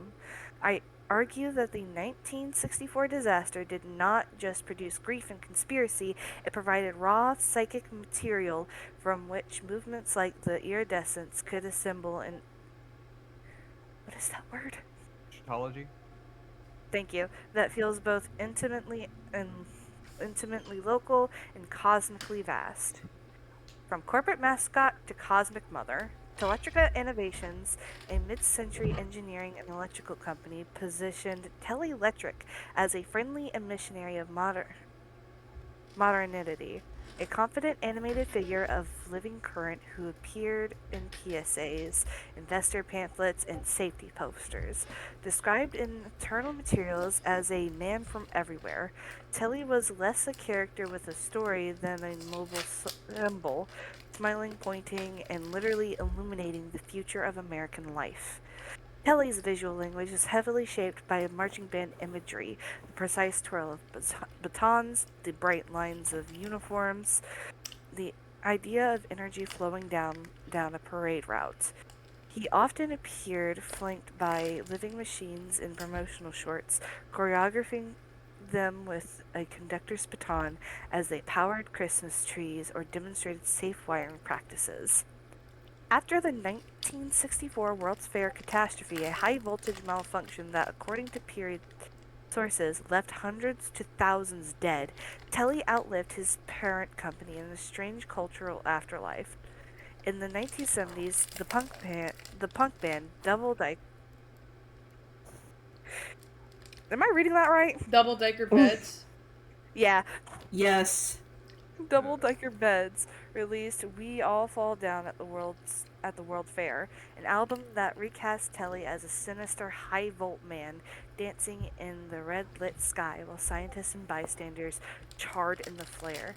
This was one of the earliest examples of Telly being used not as a symbol of safety, but as a stand-in for the violence of technological hubris. The iridescence extended the reinterpretation further, transforming Telly from a masculine corporate guide into Valeth, a feminine and explicitly divine figure. Where Telly is sleek, blue, white, and cartoonish, Valeth is depicted in iconography as a tall figure in a red dress ringed by a cracked halo of glass and lightning. Hey, can I roll sharp? Yeah, sure. And guys, remember, identity theft is no joke. Guys. Can Valerie make a comment? Yeah, sure. Maddie, your sultry floozy is knocking at the door again. God damn it! I mean, seriously. From what you've shown me, halo, red dress, everything feminine. Oh my god, it's fucking her. Why is she back? Why is she back in the building? I'll let Madeline explain this one. So Frederick, remember when I asked you to not with any of the the red and The red color shit? Yeah. Yeah. This is it. Okay, I still haven't got an explanation for the why on it. Just the, hey, don't do this, and I'm not stupid enough to look at a talking doll and, say, I'll use logic and reasoning for the entirety of my existence. So, I'm not saying her name, God forbid, but, so, the two encounters I've had with her were, how my next door neighbor died whenever I lived in the city, and then how my friend died in a house fire with 100 other people. Oh. This is why I don't want you to touch anything.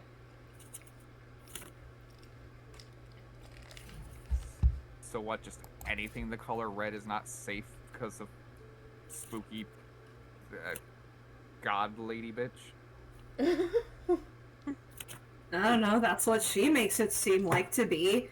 I Like, mean, seriously, I had a really good painting in my place, but then she made me destroy it. I will not risk the worms coming back. I love this doodle, Anne. Yeah, well, I paid like $50 for it. It was a good piece of decoration. No worms. Do you want the vamp to get closer to your house? Just flip her off. Anyways. Her face is often drawn as if behind a pain, fractured, glowing, difficult to fully perceive. Members describe her as the star that shattered herself so we could think, emphasizing not just electricity as power, but consciousness itself as a gift for her self-destruction. In other words, the cult takes a Commodified? commodified, mass-produced mascot and Retrofits. retrofits him into a mythic martyr, recoded as a mother god whose body is the power grid and whose suffering is the origin of human awareness. Valeth and the Theology of the Shattered Mind. The iridescent's core doctrine hinges on a striking metaphor. Enlightenment is the moment the mind is split by lightning. In their oral teachings and hand-printed tracts, members insist that Valeth, the shattered star, once existed as a single radiant entity. In a distant prehistory, she cracked herself open, scattering shards of living light across the world. Those shards became Synapses. thank you, nerves, and the unseeable spark of awareness. In interviews, several adherents frame their religious practice as an attempt to remember what it felt like to be the whole star. To them, normal consciousness is already a form of trauma, being separated from the original body of light. The cult's signature ritual, the brightening, attempts to ritually replicate the pain of Valeth's original shattering through the controlled electroshock.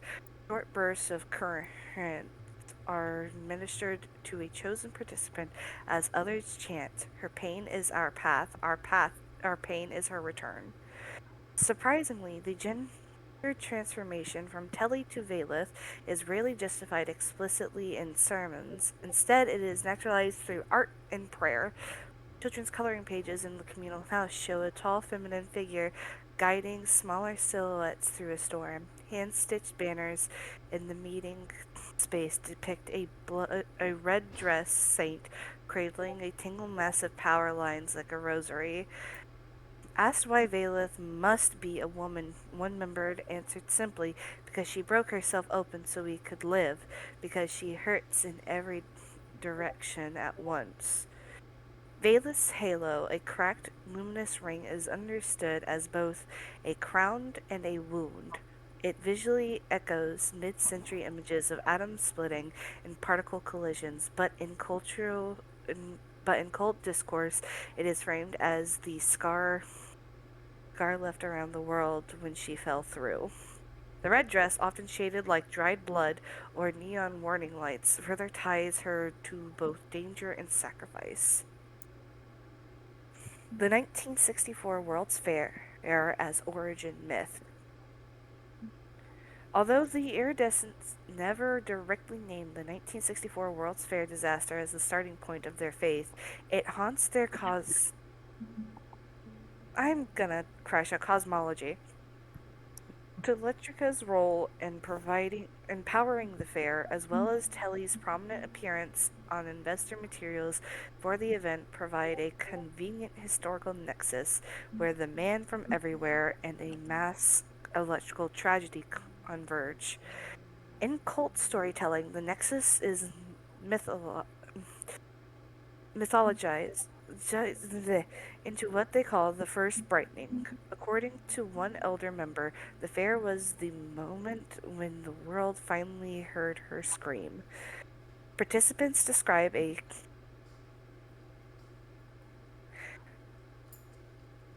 quasi-Gnostic narrative in which Valith had been trying to speak through wires and generators for decades, but human beings only listened when the grid tore itself apart in front of a global audience. This reframing is a classic example of retrospective myth making. The past disaster is reinterpreted as a divine message misread by the by the scalar world, where historians might see faulty infrastructure and regulatory negligence. Iridescence see as a god deliberately overloading the system to make herself known. From a psychological standpoint, this can be read as a response to what trauma theorists call incomprehensible loss.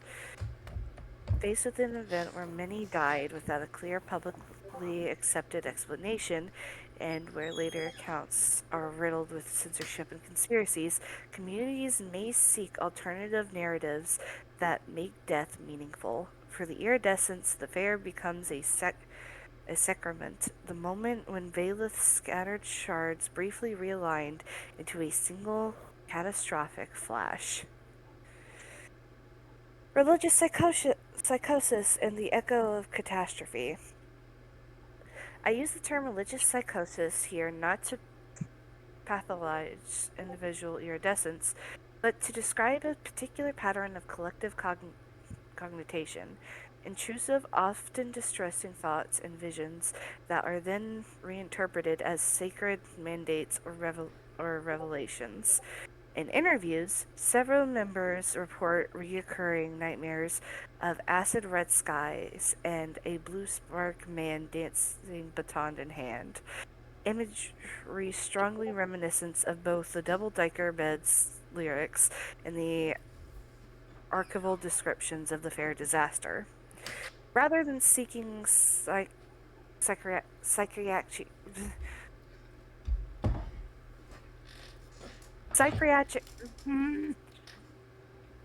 Hang on, where are we reading? Psychiatric care, members typically interpret these symptoms as signs that Valith is touching the mind. The more intrusive the nightmare, the more chosen the dreamer feels.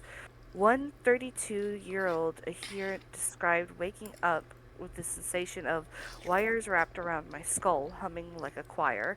Another recounted episodes of disassociation during thunderstorms, narrating them proudly as moments when my thoughts short out and hers flashed through. The group's theology actively encourages this reframing. Some praise the sacred split, urging followers to welcome mental breaks as proof of proximity to the divine. The brightening ritual, in which a volunteer undergoes repeated electric shocks during periods of storm drought, institutionalizes the logic. When the weather remains calm, members argue that Valith must be lonely, and that someone must feel her pain to entice her back. From an outsider perspective, this creates a closed interpretive loop. Electrical trauma, both historical and self-inflicted, begets psychological disturbance, which is then rebranded as spiritual progress, which justifies further exposure to the traumatic stimuli. This cycle is, in many ways, the core of their devotion. Gender, media ruins, and the comfort of the feminine halo. One of the most striking aspects of Valith's iconography is how thoroughly she is feminized compared to her corporate ancestor. Teletrica's Telly is a corporate uncle, chipper, instructive, unthreateningly masculine. Valith, by contrast, is tender and terrifying, a mother of lightning, whose capacity for self-sacrifice and rage makes her feel more akin to a saint from a Catholic fresco than a mascot from a safety poster. In interviews, several women in the group emphasize that only a woman would break herself that badly for people who never see her. They read the World's Fair disaster as a kind of cosmic unpaid labor, Valith doing all the work of waking us up and receiving only blame, censorship, or silence in return. The red dress becomes a symbol of both warning and caretaking, and version of the corporate fantasy that electricity is a neutral tool. For the iridescence, electricity is a body, her body, and it hurts. This feminization can also be understood as reclamation of media ruins, because no one ever bought the rights to Telly after Telectrica's liquidation. He drifted into the public domain of cultural memory. The iridescents treat this legal abandonment as spiritual abandonment, repeatedly referencing how they left him on the shelf and let him burn alone. Recasting him as Valeth, a woman allows them to reinstitute that abandonment within a familiar pattern of gendered neglect. In other words, Valeth is what happens when a forgotten mascot, a national tragedy, and community-specific gendered grievances collapse into a single figure. Her halo and red dress are not just aesthetic flourishes, they are visual arguments about who is allowed to hurt and who is allowed to be believed. Conclusion: the stories of the iridescents and their goddess Valeth suggest that the boundary between religion and marketing is thinner than it appears, especially in the long shadow of technological catastrophe. A mid-century corporate character designed to sell appliances has, in one main town, become the seed of a living theology centered on pain, fracture, and cosmic loneliness. The 1964 World's Fair disaster, whether or not it deserves to be remembered as a divine message, undeniably created a vacuum of explanation that groups like the iridescents have rushed to fill. Their doctrines illustrate how communities can cannibalize the imagery of a failed August, burn pavilions, censored reports, forgotten mascots, and recombine it into the mystic system that feels both personally and nationally resonant. Understanding the iridescence does not require that we accept their claims about Valeth's consciousness or the sanctity of electric trauma. It does, however, require that we take seriously the psychic afterlives of corporate symbolism and catastrophe. When the grid fails and the bodies fall, it is perhaps inevitable that some survivors will look at the wires overhead, imagine a face in the lightning, and decides that if no one else is listening, some broken, glowing mother must be. And then there's just the citation page. And citation page. Nice. They cite their sources. They cited their sources. Guys, identity theft is no joke. Not joke. Is not a joke. No kidding. Okay, so this is sticky note 4. Put those two ideas together as one word. No spaces, no numbers, just weather and brightness. All caps for security, like IT keeps nagging us. We're just missing 3. 3. Yeah. Potentially more. It's probably in the thingamajig. Yeah.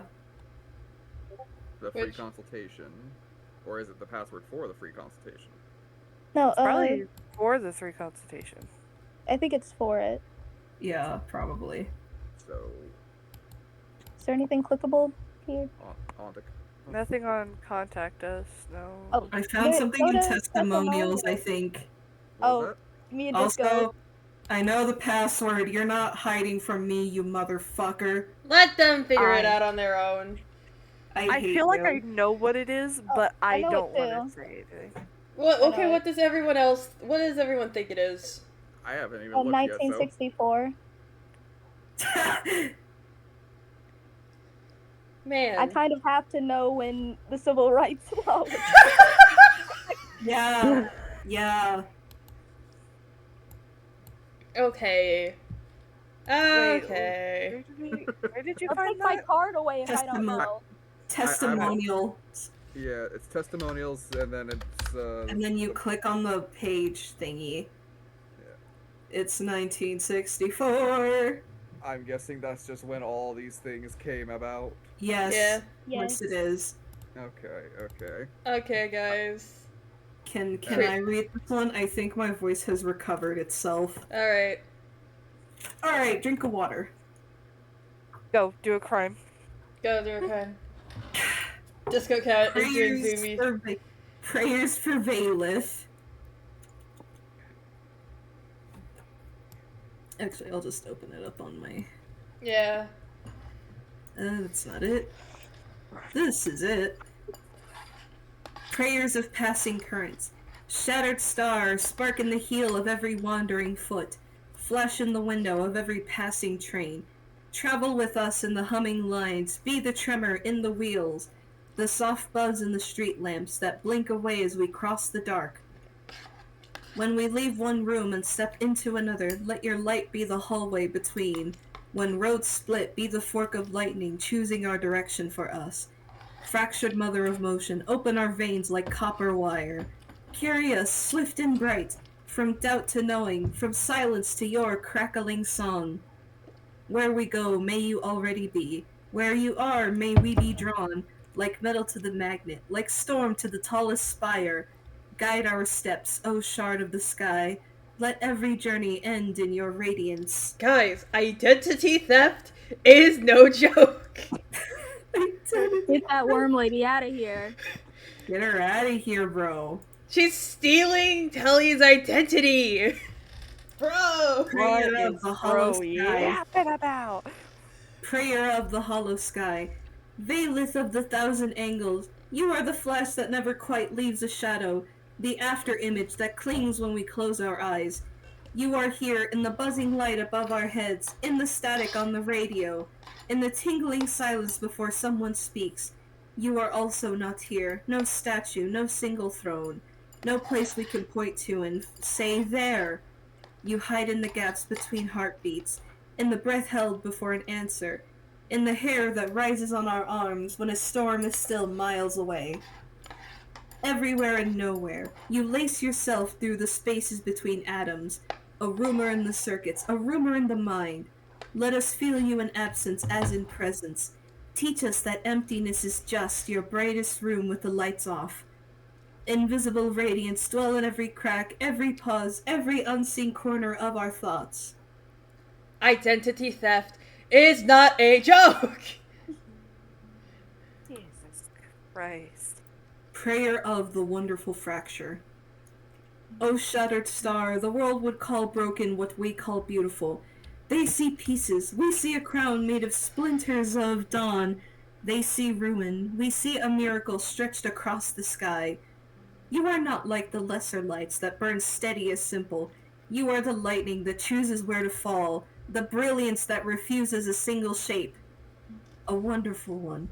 You turn your wholeness inside out so we could hold a place of you in our small trembling hands.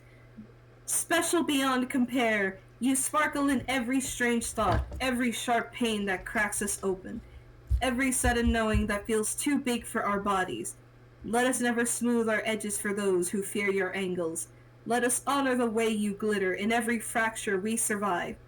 Blessed be your broken light, rare and radiant, more precious than any calm, more lovely than any uncracked sky. Identity theft is no joke. Bruh. Miss Staff, your bestie's getting their identity stolen. Oh. Trust me, when you guys are done with this, I'll... Oh my god. Generic white guy. If you're stuck, think of my favorite kind of evening. The storm rolling in and that sharp beam breaking through the gloom at the end. That's the whole key, Jin. Izzy, Yeah. I have the password. What's the password? God. I'd like to solve the puzzle. Stormlight. Yippee! Oh my god. Would Seymour like to get up and answer the question? Yes. Seymour, he has not collected himself, but he's pretending like he has. And he goes up, hands shaking, and puts in Stormlight. I hope you guys like what comes next. I was in hell making all these. Excited. I'm so Oh, excited. dear. I'm so excited! Borbo, you're probably going to scream. Okay, you know what? We need different music. Oh, that's concerning. I think, I literally- I think we deserve different music.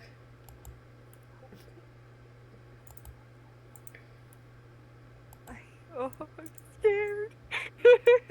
I'm so So excited. excited. I've never been more hype in my life.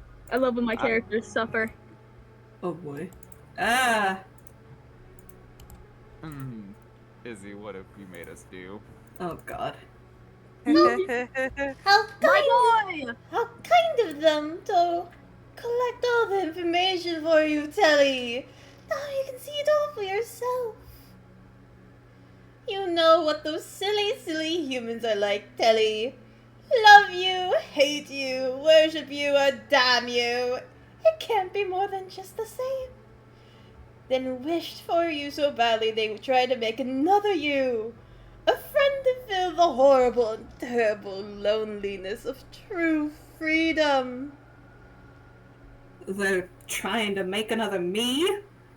Dear Lightning Bug, I do not believe that's what the information is pointing to. Then what does it point to?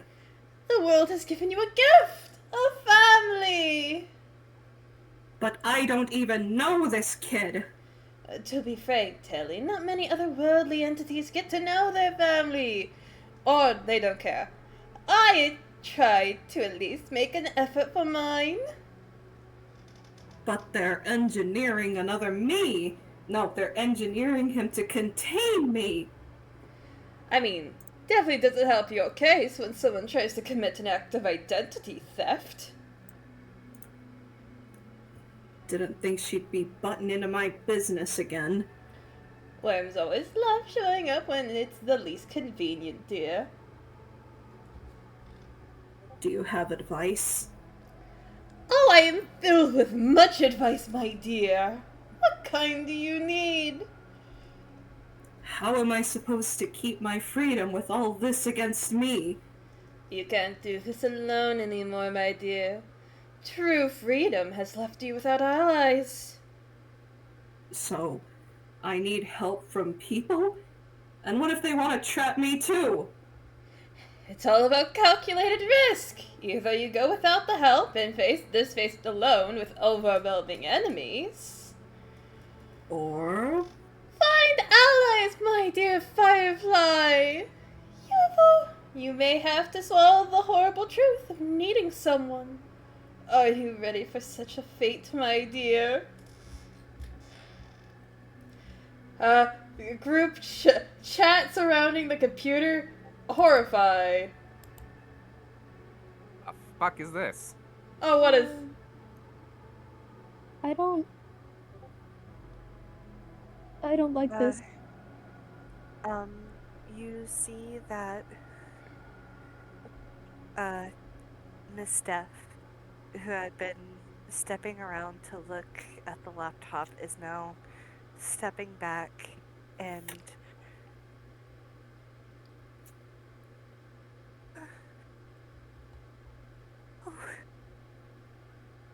oh dear. And she looks to you, Seymour. What?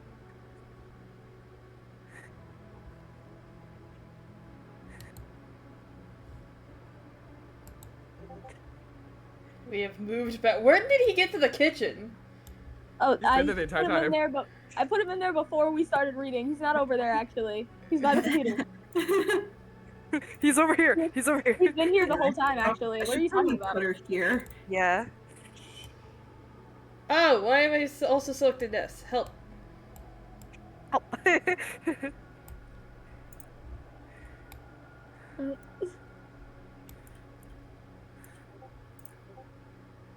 You.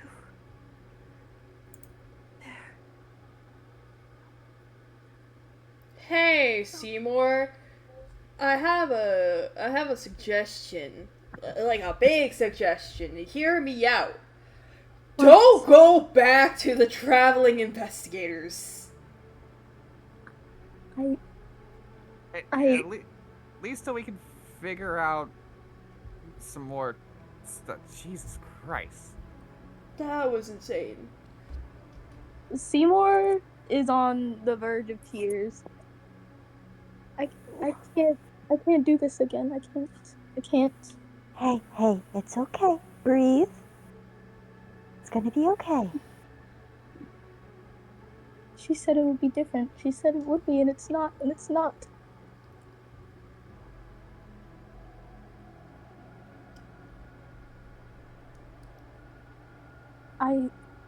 I don't know what to do. Hey, Seymour, how about you stay with us, stay with Frederick. We are about as weirded out, horrified, and confused as probably you are right now. Actually, you're probably even more horrified because you've lived through this. We have not.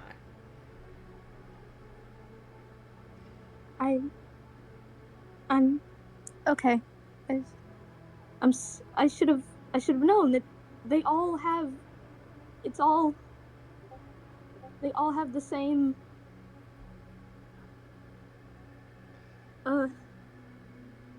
Madeline Seymour just... has this. Oh, Madeline gives him a hug. Or tries to, at least.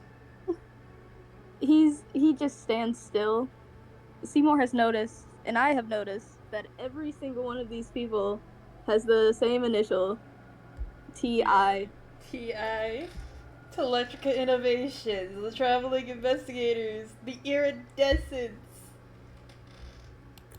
Tina Ivankov. Yep. Tina Ivankov. The founder, Thomas, whatever his last name is. It starts with an I. Starts with an I. It's all the same. It all leads back.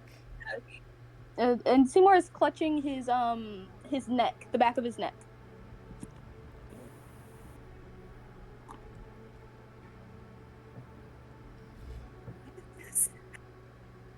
They're still looking for him.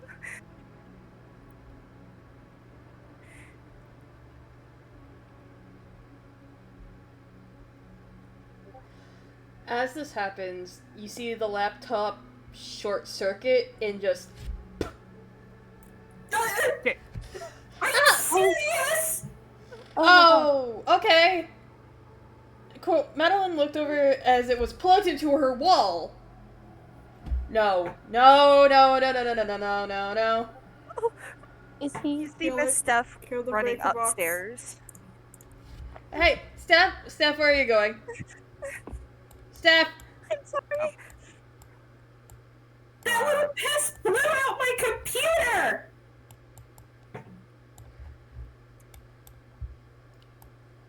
Anyone else gonna follow Madeline upstairs? Yes. Yeah. I think Frederick's gonna stay down here with Seymour for a moment. Stay with your buddy. Seymour's having a bad time. Yeah, I don't blame him. I don't blame him. Just sit down for a second. Guide to a Steph! chair. He's like, Seymour doesn't cry much, but when he does, it's like no movement in his face. It's just tears going down his face. Yeah, he's Man. just sitting there crying. Steph! No, I promised. Steph, hey. Hey, breathe. Steph, what's going on?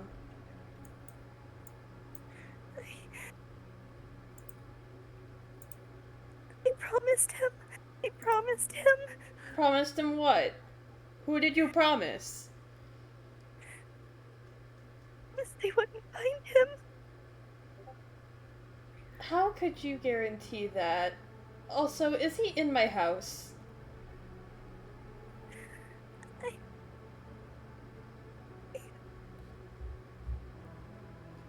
Nowhere else he would be able to go. Madeline went over to one of the Alexas and started tapping on it repeatedly.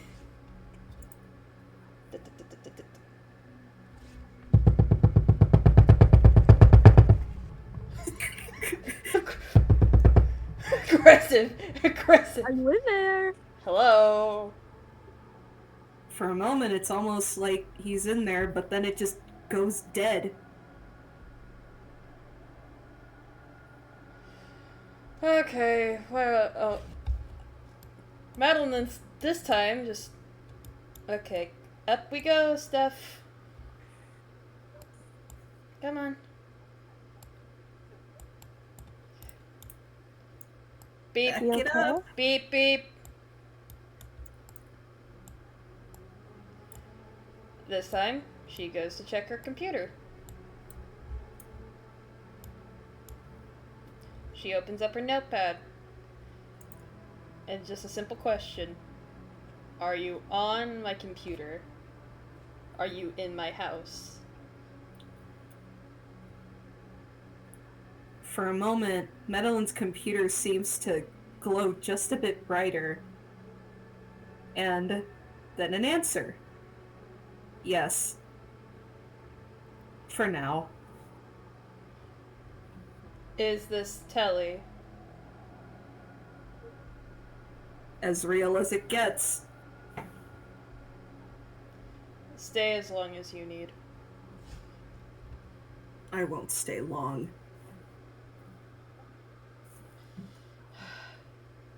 Madeline just leaned back away from her computer a bit, still holding the stuff. Then set her down as she looked like she was heading back over to her bathroom to go grab something. You see Miss Steph putting her hand on. You see Miss Steph getting onto Maddie's chair, and she places a hand on the screen, just telling her, "I'm so sorry. If I would have known."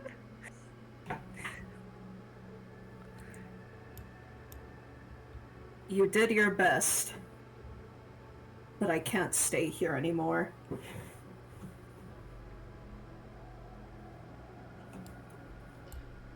Madeline soon comes out with,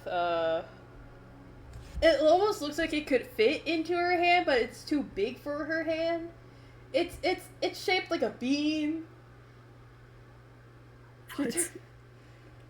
Guys, it's the fuck-ass baby. What? Oh my It's god. Junior. Oh, What? no. Child.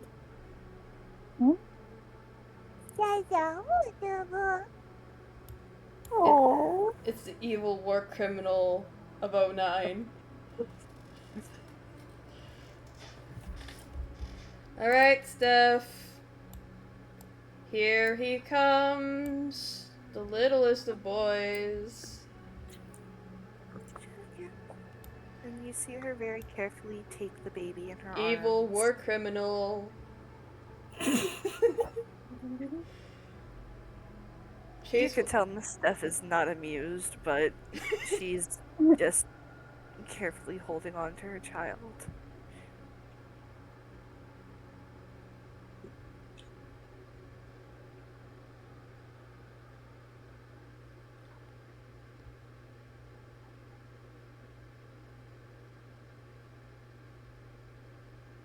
I'm sorry I didn't tell you earlier. I just wanted him to be safe. He felt like one of the only people I could really talk to about everything. I am not mad about you harboring that man in my house. I don't even know how long he's been in my house. Hey, you ever wonder why all your electronics have been working a lot better than usual? Damn it! Alright, you know what? For the sake of my electricity bill and keeping your friends not safe, I will take on this goddamn task. Also, identity theft is not a joke. And her, I can't believe that she...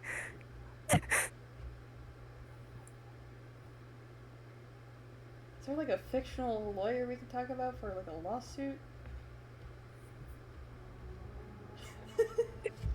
Identity theft is no joke. Nibbling worm!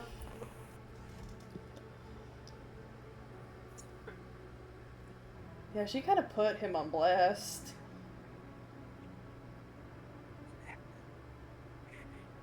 She just can't help herself. She always has to insert herself in places she doesn't need to be placed into. Now looks what that got us. Oh, telling.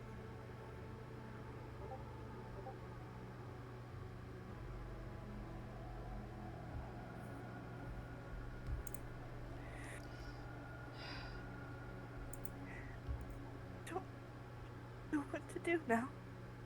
If he stays here, then someone's going to figure out something.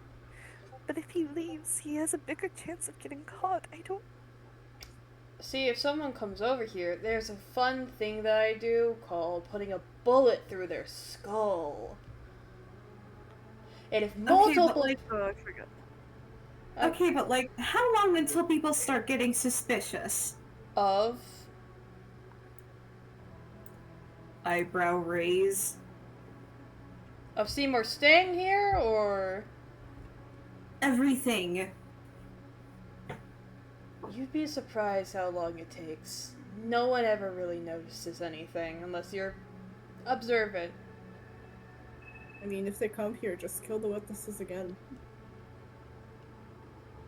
You have a graveyard worker. This is horrifying. Frederick and Seymour just downstairs not hearing the war crimes being planned upstairs. Seymour's trying to rip whatever is in his neck out of him.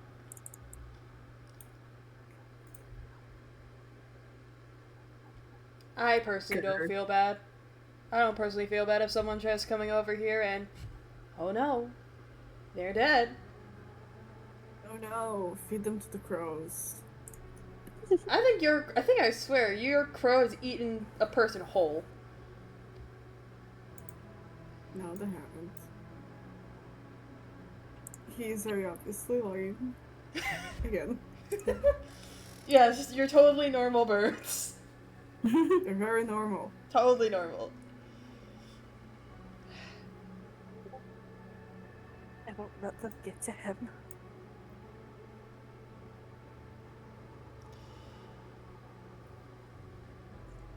I will assume that he's safer here, but I'm not keeping him here. He chooses for as long as he stays.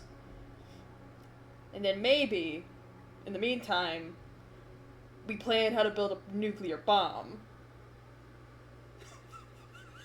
I think a nuclear bomb is a bit of an exaggeration. I know it's a joke, but either way, I actually think the man on the computer probably would know how to make a nuke.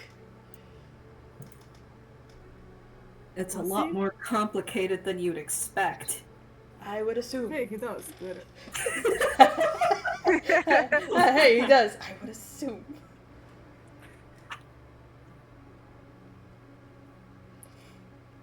We do if she shows up. I already have Miss Steph, Shipwright, and Chase ready at the door. I don't know how well Telly's throwing hands if he wants to join that fist fight for the sake of his identity theft.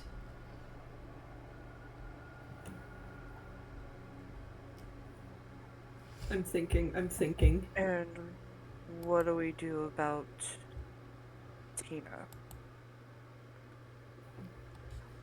Bullet through the head. Easy. And if somebody comes looking for her? You know, I might have to... What messes? I may have to go ask Chase to go talk to their friend again. There'll be no trace. Nothing left.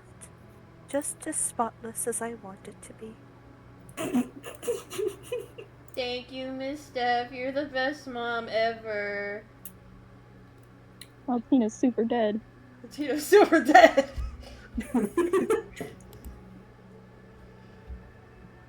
What Chase I don't know what to tell you. What are you gonna do? What Chase is doing downstairs, evil electrical I socket. saw that.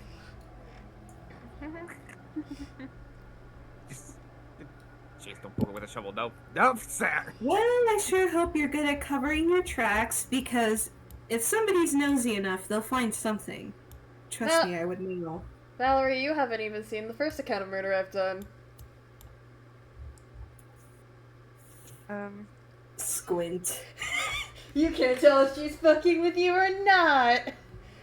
You do see that, like, when Miss Steph turns around, Junior is looking up at her, but then kind of looks around at all of you with his big ol' eyes.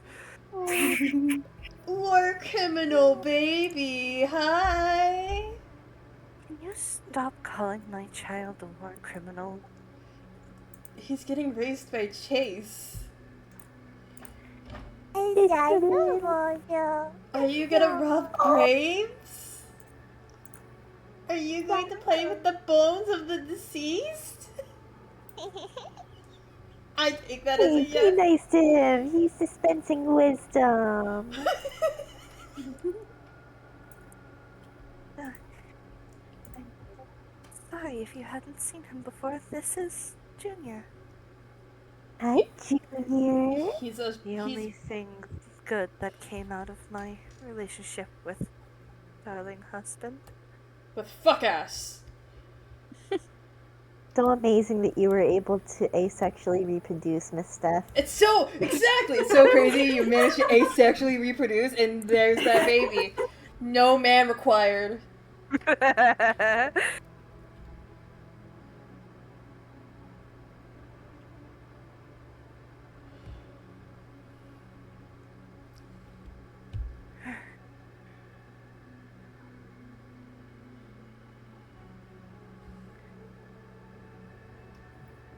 So what do I do now?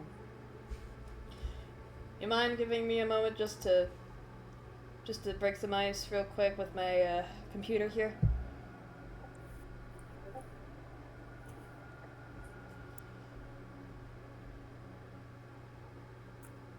I really hope you all know it's difficult to do a Telly voice without knowing what he sounds like when he's distressed.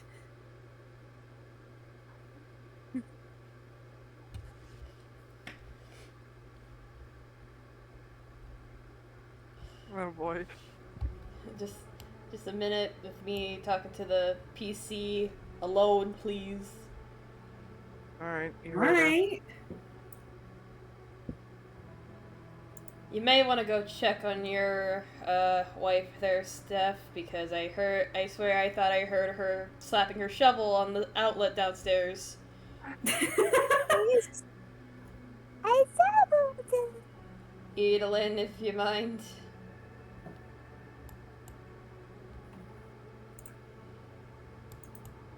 Edelyn. Gamer. sorry, I spaced out. We're giving Madeline a moment to talk to the computer by herself. TV computer. Coraldine, not Coraldine, fuck, I miss Coraldine. Madeline, Mad, sat down at the computer, leaned back a bit, and just... So, you are being hunted by an organization. For a while. And you have been hiding in my house. I'm not mad about that, I'm just getting a cohesive timeline here. A few months now. Thank you. Hold on, wait, that's why fucking Gabriel became an objectum. Oh, this makes more sense. You're fucking my mailman. Not actually. That's a joke. Apologies. Haha, very funny. Either way. I do not care if you stay here longer. You seem to be someone who likes to go out. You can always come back. You always have a place here. If they are giving you trouble, I do not mind helping.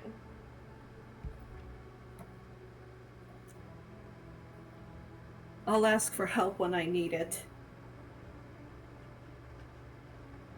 Alright. Thank you for your time, Tully. And For the record, you use a lot of electricity. Yep, I've seen my electric bill, don't you worry about that. No wonder it's been cheaper these last few months. Madeline gets out of her room just like, alright, I've talked to the computer. Valerie pretending like she wasn't snooping. There's, So what's his deal? Is he staying, leaving? unsure. I'm going to assume that he's staying, but only time will tell.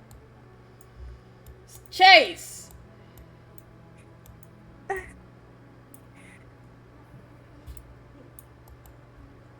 Yes, you did not have to say it like that, you know. I thought it was true. Isn't he fucking the mailman? What? The weird electrical guy that's in our walls now, I guess.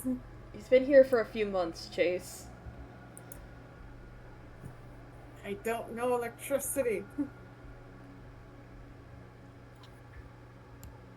I don't know. Shipwright, you've been just sitting there watching your shows for like the entire time. Do you have anything that you want to say? I don't really give a fuck. It's so real. Mateo is going to go over to Seymour and just, hey, what are you doing? Seymour is still like clawing at the back of his neck because of what was in the medical records. I Oh can't get him to stop. no. Hey, how about we don't before you hurt yourself? How long has... Okay, nope. Madeline goes over there to help Mateo, just like, get him to stop. He stops at his arm being forcibly pulled down. I just need to get it out of me, and then it'll be fine, and it'll be fine, and it'll be fine. I don't think it's gonna be that easy. We can't just Rip it out. not without making sure you're not gonna like keel over if we do. Paralyzed.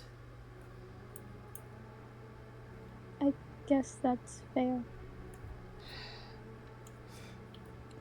What happened upstairs? Met your older brother. Hmm. Okay. Seymour, how about you sit down and watch Dorothy do? Have you ever watched Dorothy do, Seymour? Come on. Mm-hmm. Then you, With Tina occasionally. then you can sit down and watch it with Shipwright. She's so much cooler than Tina. Okay.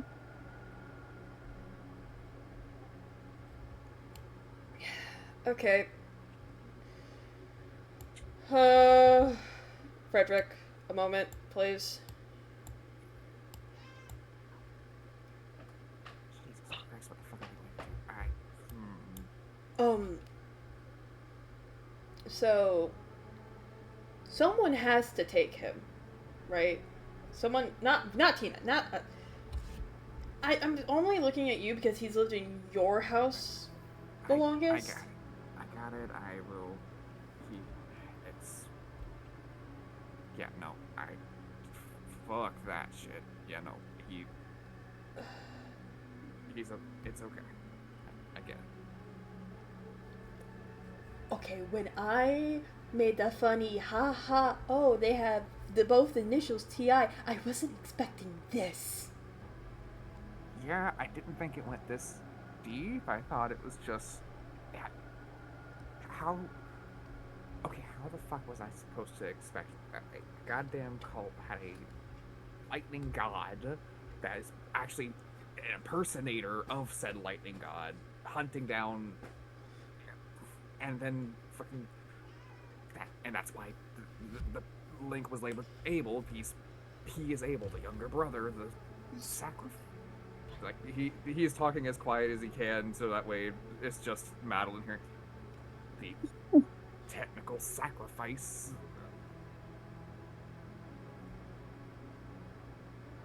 This is so fucking bad.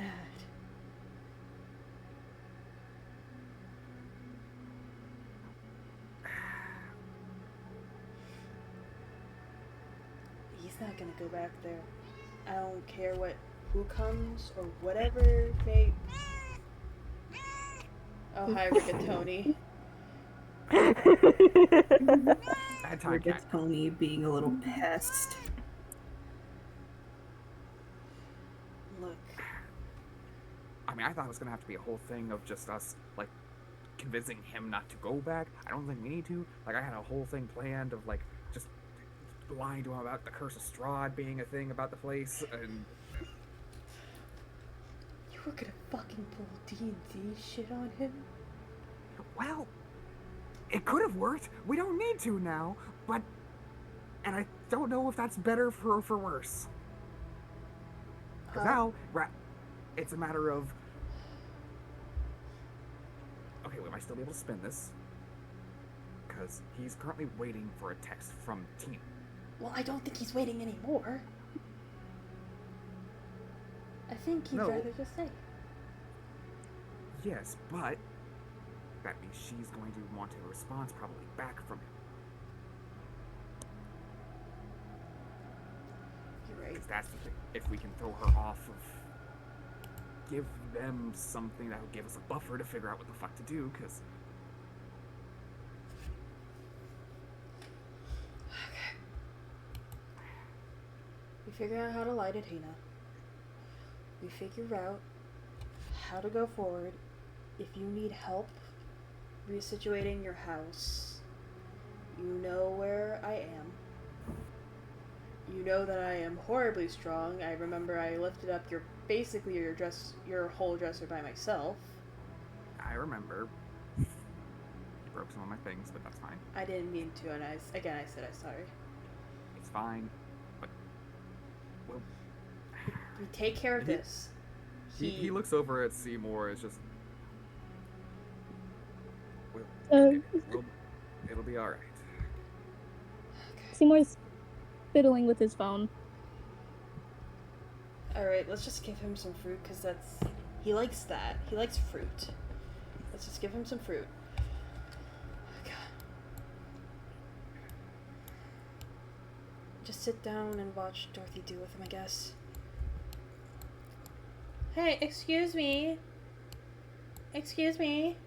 What are you doing, ma'am?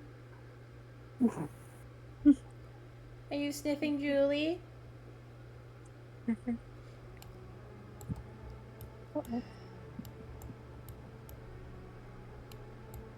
Madeline goes to the kitchen to get fruit.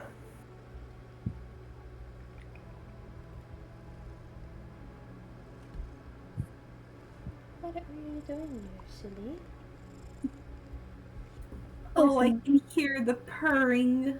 It's adorable. Hey, Seymour, I have a bowl of fruit for you. Seymour perks up at that. It's a whole bowl of grapefruit, oranges, apples, pears, grapes. Seymour eats literally every fruit. He's about to inhale this. Oh god.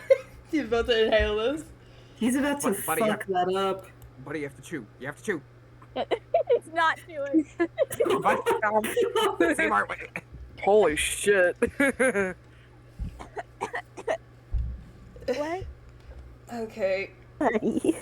Well, Seymour, this night's gonna be for you, bud. You can do whatever you want to do. And What? for you. Well, not Valerie. Valerie does not give less than a shit, really, about other people. That little twerp broke my laptop! That's not a nice thing to say. Okay. Anyway. Glare. Valerie, if I pay for your new laptop, will you not complain? Sure, whatever. Okay. I'm just pissed because that had a bunch of my stuff on it. Can you just check them? Well, can't you just take it apart and just grab the hard drive out of it? It'll be fine. It'll be fine. I don't know, man. If I had a laptop that had a bunch of important stuff on it, I'd be pretty pissed too. I mean, yeah, I know. Anyway. We We'll retrieve your data from it later. What are we gonna What do tell you- her? We will figure that out. We will get you a new phone. You can be on a phone. Do you want Frederick, mine or yours? I don't need one. I only used it to text Tina. I don't really understand how these work. Well, you're probably gonna need one whenever we need to call or text you, bud. Okay. Yeah, We can I've get him got a flip spare. phone. Oh yeah, flip phones fuck. I've got one back at my place. I can get him set up. Alright. Okay. We will figure this all out. Just calm, just relax for now, okay? I'm fine, I guess. No, you I hear aren't. less. I was gonna say, no, you don't. No, you're not. This Steph is going to approach Seymour, and he's going to hold up Junior. The baby, the bean, the creature. Itty bitty child. Holding Junior usually helps me. I love that Seymour thing. will carefully hold the baby, and say, I used to help with the other sparklings. That's what the children were called. It was nice. And this is a cartoon baby, so it practically fit almost in your hand. Cartoon baby. Cartoon baby. Cartoon bebe.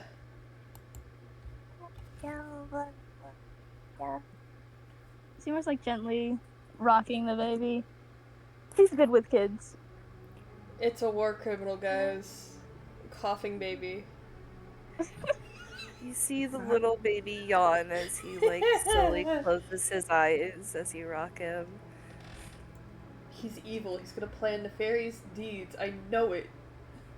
War criminal baby. You get versus a hydrogen bomb. cartoon. You get a cartoon heel to the face, Madeline.